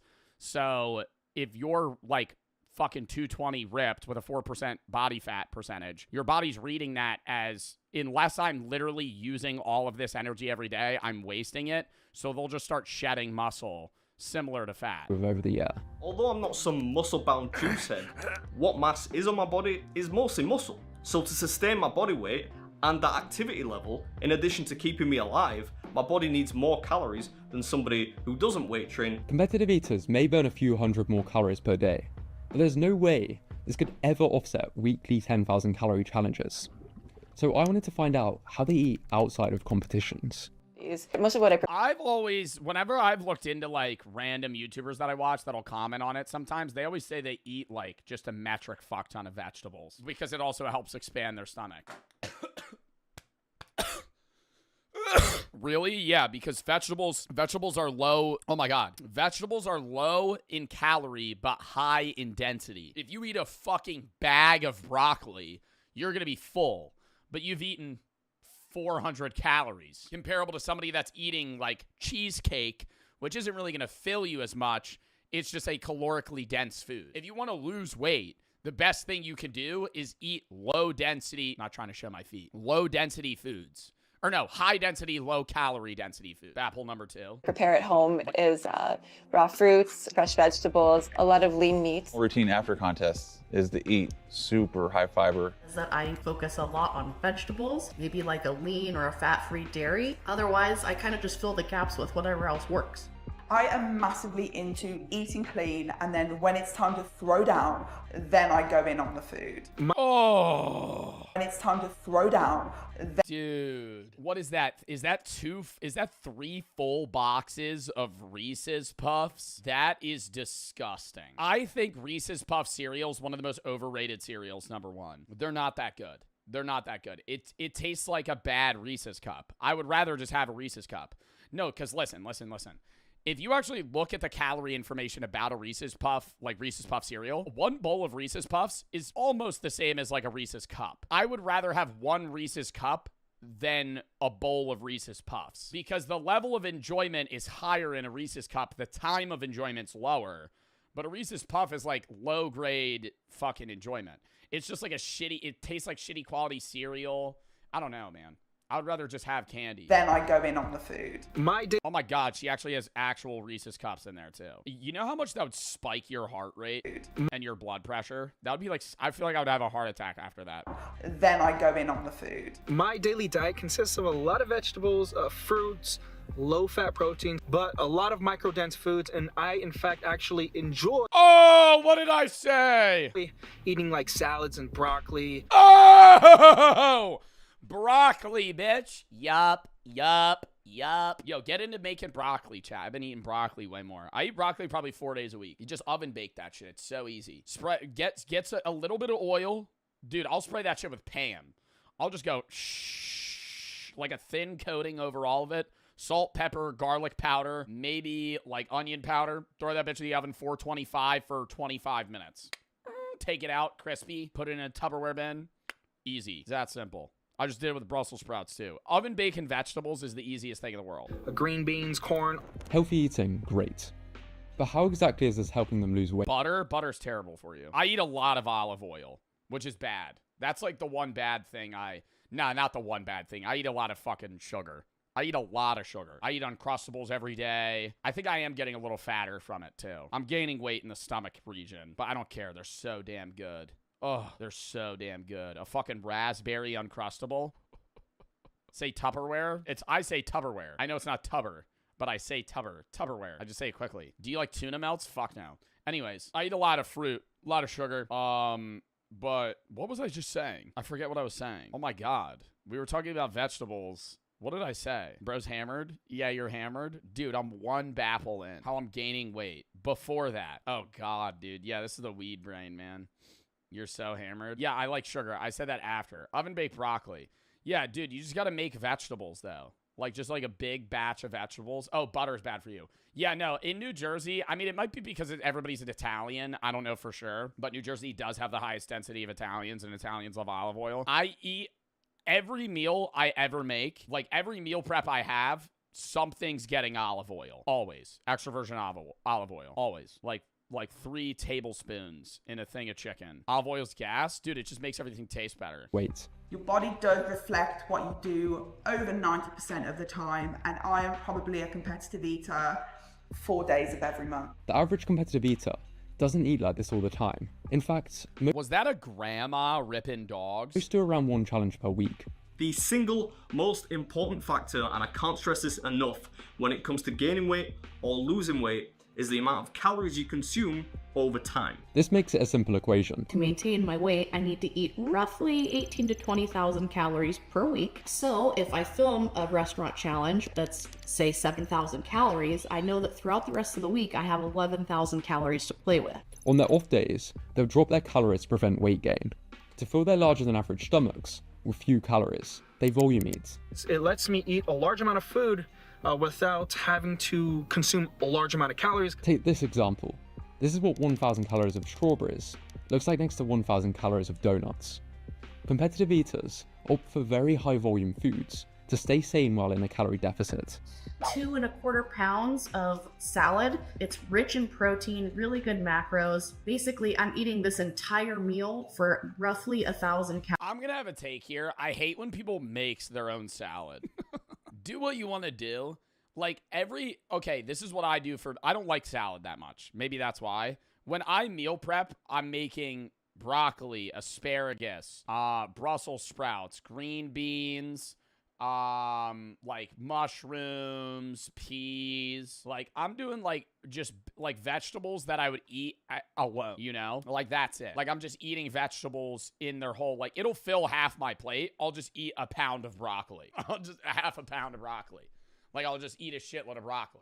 I'd rather do that than just I'm gonna go toss a salad. Calories. The fiber content also helps keep competitive eaters full and the micronutrients Popping mushrooms by themselves is crazy. No, I'm not eating raw mushrooms. I'm sauteing them. Boil them, you saute them, and then, you know, you pour some stuff on them, or you mix it with the meat you're eating. What sucks, dude, I'm getting sick of fish. Side rant. Because I have alpha-gal, I have to go through waves. So I'll eat chicken and turkey for like 2 weeks, and then I'll eat like salmon, tilapia, mahi-mahi, and by the fucking end of this, like the tilapia, I'm like, dude, I don't want to fucking eat this shit. Like, I ate salmon for 5 days in a row. It just gets so boring. Even if I make it good, I'm just like, this sucks. I don't want to eat this. helps keep their bodies healthier. If you want to do food challenges, you better love to learn vegetables and fruit. Many, including Matt Stoney, supplement with whey protein and consume high-protein diets. Protein not only helps prevent muscle loss and a calorie deficit, but is the most filling macronutrient per calorie, so a high-protein diet can help you lose weight. If we come back to the diagram that shows how we burn our calories, there's a second... Yeah, usually you're supposed to, like... they always say if you wanna lose weight, you chug a protein shake prior to working out. No.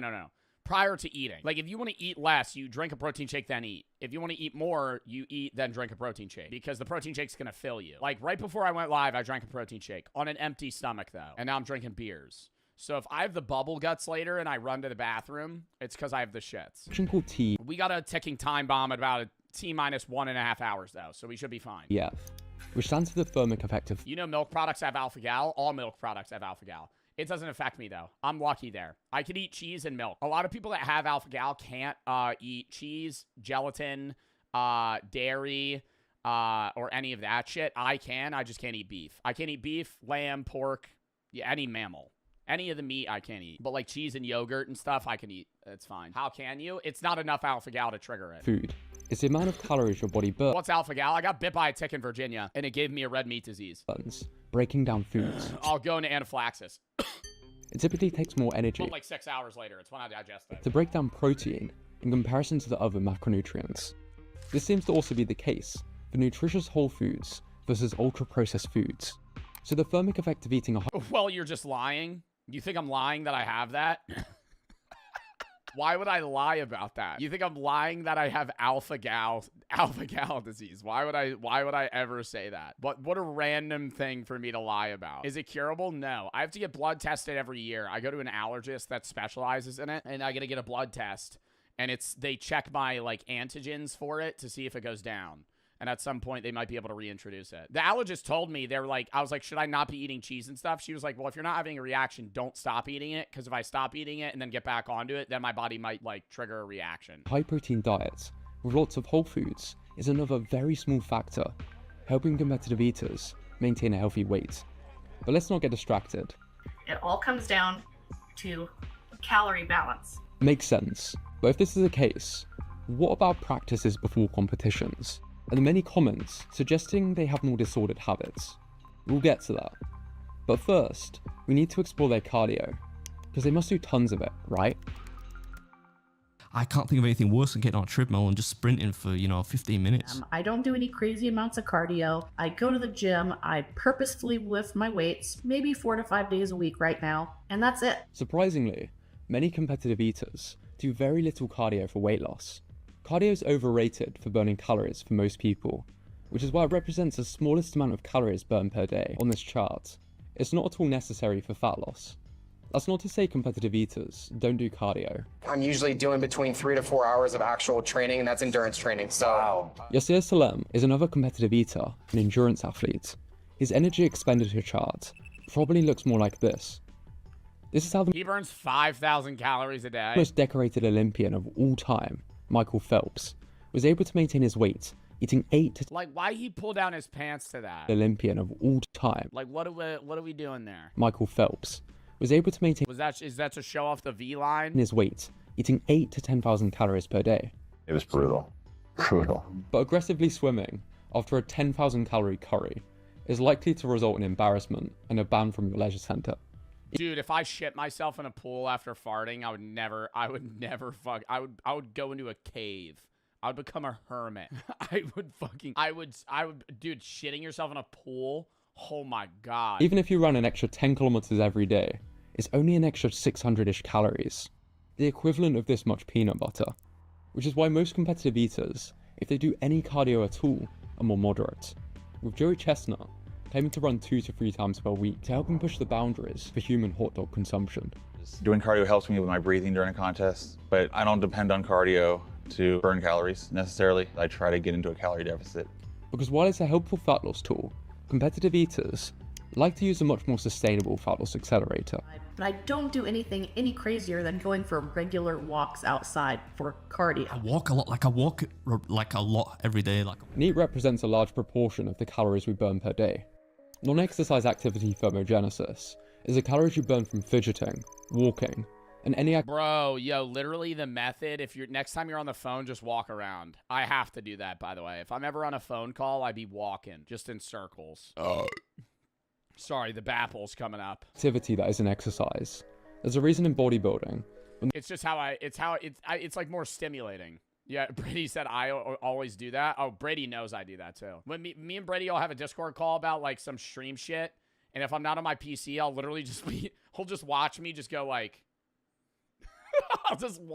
I'll literally walk in circles for like 20, 30 minutes. And the goal is to get incredibly lean. I lost 40 pounds doing that, dude, and you don't even notice it. Walking's like the easiest way to burn weight. Most people increase their step count. It's low intensity, so it can be done after a big challenge, for long periods, and while multitasking, making it easy to fit into daily life. I fucking hate high intensity interval training. That's why I walk for a long time. Yes. This is all pretty healthy stuff. So what about all the comments suggesting that competitive eaters are hiding their true weight loss methods from the public? It's me trading on an eating disorder for money, is what the 2024 Nathan's Hot Dog champion, Patrick Bertoletti, admitted to in an interview. It's no surprise why psychiatrists suggest that there's an overlap between competitive eaters and eating disorders, and why so many people in the comment section suspect they all throw up after competitions. He says, I heard you, and basically all competitive eaters make yourself sick after the challenge. I don't even think that would be attuned to an eating disorder. I would say that's more attuned to pain. Like, I wouldn't judge Joey Chestnut for vomiting after eating 75 hot dogs. Like, I'm not like, oh yeah, dude, you're like hiding this from the public. I'd be like, no, you're just fucking not wanting to die. Truth to that. I definitely don't think there is any truth to that. I think some people probably do, but I think you can't really base that on all competitive eaters. Many do in I think it would be off of what I'm eating. If I was a competitive eater and I had to eat a bunch of hot dogs, I might throw up after. But if it was like, oh, broccoli challenge, and I just ate like a ton of broccoli, I feel like that would sit in your stomach better. Intentionally, but this is a dangerous assumption. The best competitive eaters do digest the food. People always assume that you're going to puke after that. But for my rule of thumb is I don't induce. If it comes out, it comes out. We don't go and induce vomiting. I never have vomited after any of these food challenges besides when I tried to chug a gallon of milk. While they may digest the food. Okay, that's a biological thing that you can't do though. Has anybody ever won that challenge? I'm pretty sure your body can't physically process that much lactose in that short of time to where you have to throw up. The gallon challenge, you always yak. Many fast for long periods of time. It costs about $40 to do a practice. I'm not eating anything for 2 days leading up to that practice, and then afterwards I'm not eating. I made it. You chugged a gallon of milk in like what is the time frame? Like an hour or 30 minutes? Very much. I'm eating vegetables. This is how they're able to fit a few practice runs in each month, all with the supervision of I think the method for the gallon challenge, if it's an hour, is like chug half the gallon instantly, stomach that, and then at the end of the last hour, finish the rest. Because then you give your body time, and maybe that would help. One of my biggest splurges is my doctor. All the top eaters are pretty healthy. The healthier you are, the harder you can push your body. This is why most competitive eaters try to keep their weight down sustainably, and their approach is clearly effective. To use Beard Meat's food as an example, if we give him a generous BMR estimate of 1,900 calories, he walks a lot, so let's put his NEAT at 600 calories. He eats a lot of protein and healthy foods, but also does some challenges, so let's put his thermic effective food at 300 calories. And lastly, he trains in the gym, putting his exercise activity thermogenesis about 200 calories per day. Each day, he burns around 3,000 calories, which is 21,000 and that's a lot. Like eating 3,000 calories a day, like you'll feel full. Calories per week. If he does one 8,000 calorie challenge a week, he now needs to eat under 2,167 calories. Do you even have abs? This motherfucker. Not really. I feel like, I mean, I also just, I'm drinking beer right now, but, like, a little bit. I'm a little bloated right now. Calories to avoid weight gain without doing anything too crazy. Hopefully it helps some people out. And like I said, you can kind of apply this knowledge, you know, a less extreme Beer belly? Dude, I was flexing there, look. level, if you like. This is the exact process I use myself. To stay in decent I got a gut, dude. When I'm sitting there, I'll be eating, dude, in like crisscross applesauce, how I'd be normally sitting on stream. And I'll look down, I'm like, dude, I'm fucking gutting right now. shape while still enjoying food, just with more moderation. But it's not like a squishy gut. It's like I'm bloated, dude. Like it's hard. Like it hurts. So I don't have to spend most of my days in a calorie deficit. What is crisscross applesauce? Brother, what? You don't know what that is? This is what matters. Not whether you're a carnivore, keto, or fruitarian. And it doesn't matter if you can't run, have a slow metabolism, or a rampant appetite. I don't fuck with the keto diet. I like the idea of ketogens in general, but I think okay, and I'm not trying to segue this into a shout out, but I'm also going to shout it out. Kinetic. I'm not going to drink one right now because I'm drinking alcohol. But Kinetic, ketone drinks, right?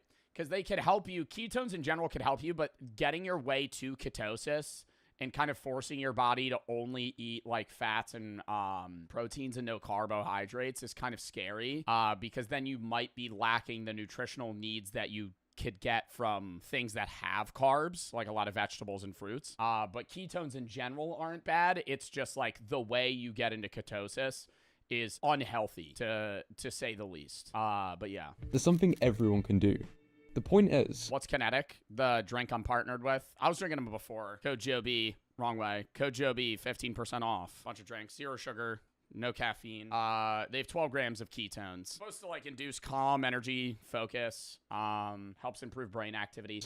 If competitive eaters can stay in decent shape, you can do so too, while still enjoying the food you like. If you want to see what happens when a once fit tribal island did the exact opposite of everything in this video, I recommend this video next.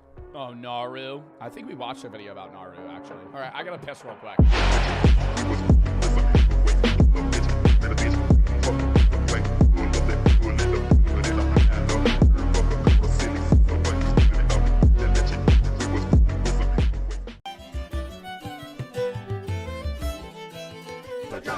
We'll drink and drink and drink and drink, and then we'll drink some more. We'll dance and sing.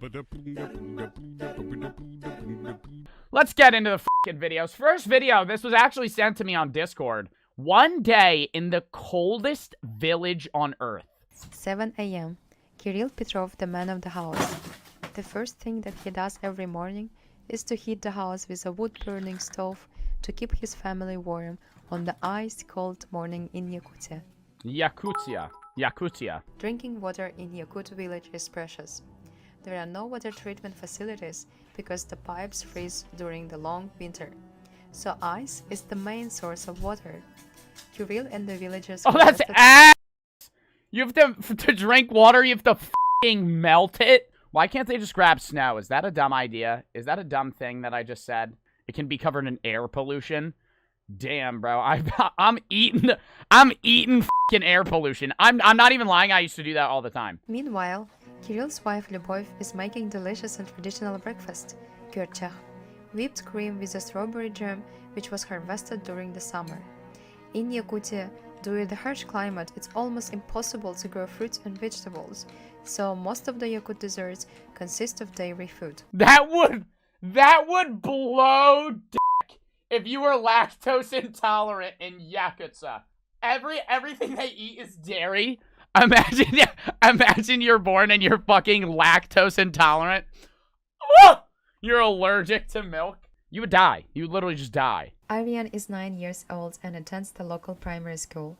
The children in Yakutia will go to school when it's warmer than minus 54 degrees. Bitch, what? It's that cold? Negative 65 degrees? Are you? Dude, it has to be colder than negative 65 for them to not attend school. Dude, the coldest I've ever been in is like negative 12. That's like death, bro. Like, if you ran outside, like, like in a shorts and a t-shirt in negative 12, you're dying in like an hour. Bro, what the fuck? But when the temperature... How did people get there? Like, I always think about that shit. But when the temperature drop below -67, it's too dangerous to go to school. Okay. Okay. -65 is fine, but -67? Okay. Like, what is the benefit of living here at all? Like, it's just... Why? Like most people around the world, he washed his face and brushed his teeth. Aryan uses the ice-cold water that his dad prepared earlier. You don't wash his face in that? Bro, that shit's freezing. Mom, dairy again? You know I shit myself every time I eat your cream cheese. What is it? What is it? It's not cream cheese. It's whipped cream. Mom, every time I eat the whipped cream, I shit myself. Fatty pancakes and whipped cream are high energy. Damn, those are good as fuck! Oh, shit! Yo, those are good as hell! Oh my god! Aryan's mom always makes sure that Aryan wears enough clothes. Can cars run? They're definitely gonna touch on that. Without proper dressing, the cold They will don't have reach buses? deep inside. This bitch gotta walk to school? Fuck that! If I'm Aryan, I'm saying, yo, ma, cut the school for me. Nope. They're just leaving their kid to walk in -67 degrees. I would be terrified my son would just fall face first in the snow and die. The temperature outside is so cold, so the moisture immediately forms little icicles on his... I know! I'm gonna say, Mom, can we just move to, like, Daytona? Can we go to, like, Miami, bruh? I'm fucking done with this shit.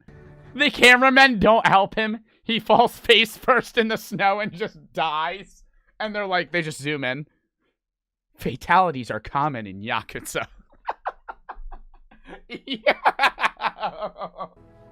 Bitch, how long is this walk? Oh my god! There begins to assert itself Bitch, forcefully. What the fuck? What the fuck? What the fuck? The dog's just chilling?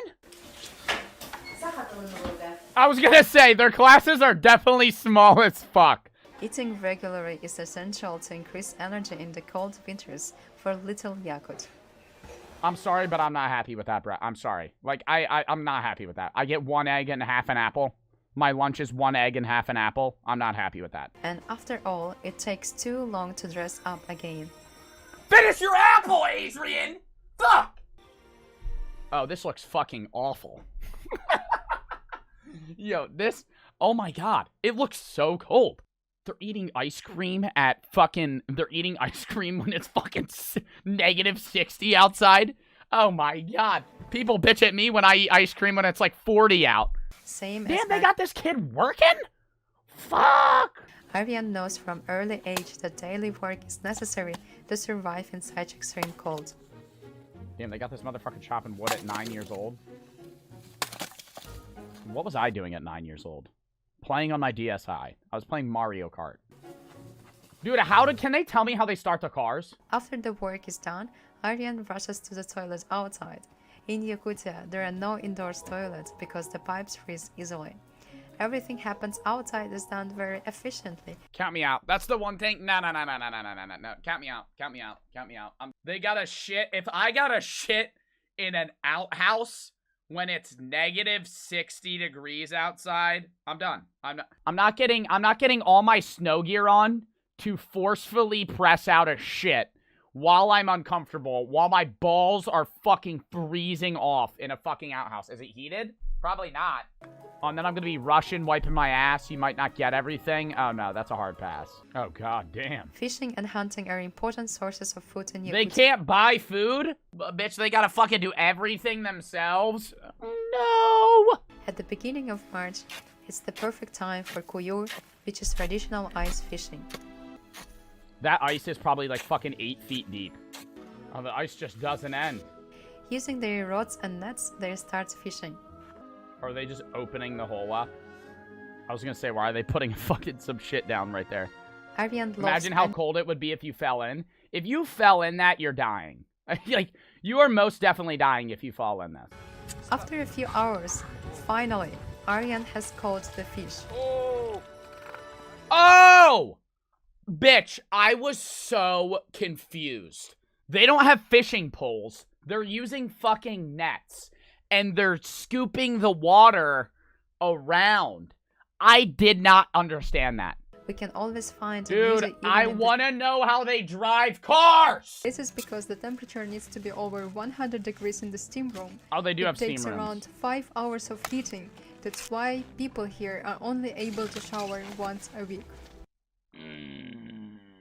I could go happily showering 3 times a week. But I would want to at least shower every other day. If I could not shower every other day, I would be somewhat upset. But I feel like I would get to the point of being so lazy to the point that I would actually just like shower in cold water. I would sit it in my house, let it get like ice cold, just dump it on myself. That's what I would do. I would get a 5-gallon bucket. I would get a 5-gallon bucket. I would make it really cold water. I would squeegee my body. Now, does the water come out of that bucket, or is he just gonna heat it up and then squeegee?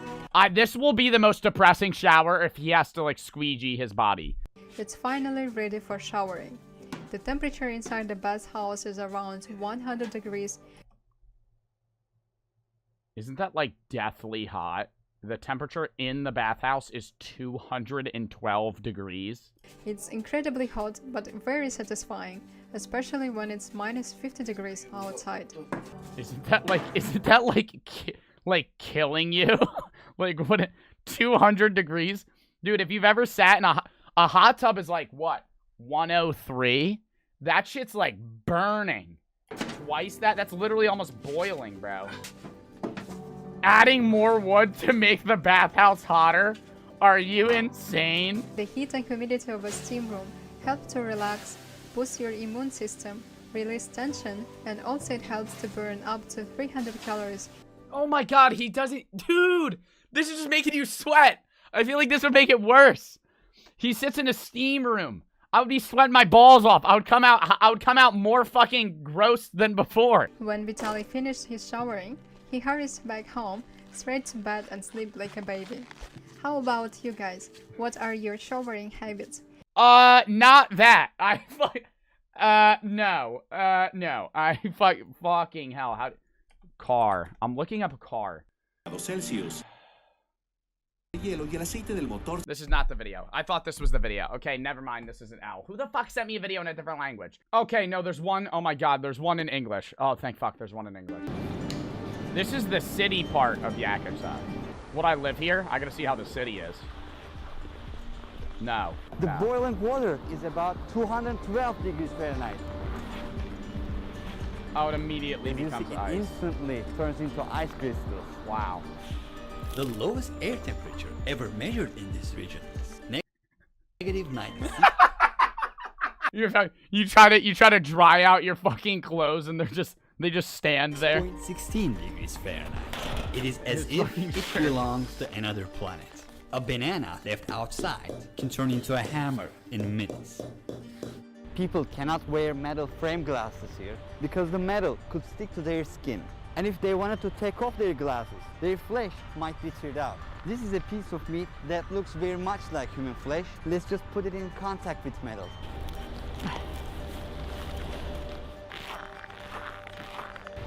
Oh my god, imagine wearing metal glasses. As you can see, these are natural gas See, there's fucking cars, you asshats! I knew there was cars. Do you think the Wi-Fi is there? You think the kids play Fortnite in this city? If you have a car here, you have a big problem. Winter lasts for 6 to 7 months here, and in that time, you can never drive your car. If you insist on driving it, you can never start your vehicle's engine. For example, the car with a running engine you can see here is empty. There's nobody inside. See, I fucking told y'all. Dude, they just leave their cars on all fucking year. And if you want to drive, if you have to keep driving, like you have to run your car the entire winter. Like you can never stop running your car. There are hundreds of cars like this. The reason why the engine is running, if it stops, it can be completely covered with ice and the engine oil will freeze. As you can see, the owner of this vehicle must have decided not to run his or her car for a while. Just after 20 minutes of the engine being off, it is common to give up hope. People who can afford it keep their vehicles in a heated garage. Because these vehicles... Damn! High IQ. The reason why the buildings are built on pillars is that the ground is covered with ice and there is a possibility of ice shift. old houses. Wait, so their city is built on ice. Like, they don't live on, like, dirt. They live on ice. I low-key want to go here. I low-key want to go here. She took off her gloves for just 5 minutes to film me. Her fingertips instantly turned white. Our microphone is giving a red warning. It is not working properly. The Ah! camera... Yo, how do you... Yo, deadass, your technology wouldn't work. Would electric cars work here? Diamond 20% of the world's total diamond reserves are in Yakutsk. You remember how I was asking why anyone would live here in the first place? My question has been answered. My question has been answered. In addition to that, there are also all the elements in the periodic table.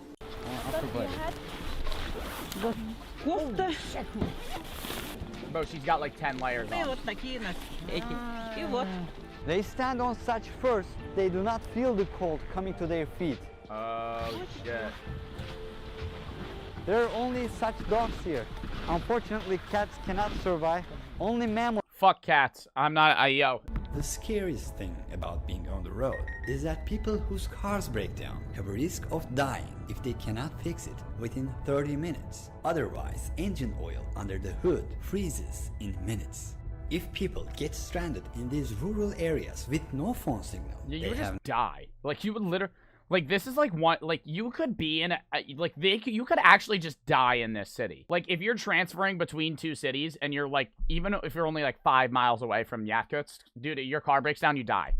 Yeah, you could not live here vegan. Wow, that's actually facts. There's no vegans or vegetarians that live in Yakutsk. None. Like, literally none. Like, if you were vegan or vegetarian, you would actually just die. Like, here. You would actually just die. Dude, I feel like the people here would hate, would actually dislike somewhere where it's really warm. Like, because their body's so trained to live here that, like, if they went to, like, Florida or Texas or anywhere that's fucking warm, they would think it's, like, hot. Like, is it hot there in the summer? Oh, dude, it's warm. What? It's just some dude walking around. I mean, people are still in, like, long sleeves, but it look like there's plants and shit. Dude, how does it go from being that fucking hot or that cold to that warm? If I was used to the winter for, like, 9 months out of the year, I'd just be like, just keep it fucking winter. Like, might as well just fucking... At that point, 3 months of summer, and then just, like, fucking skyrocket into it being negative fucking 30 degrees out. Yeah, no. Next video.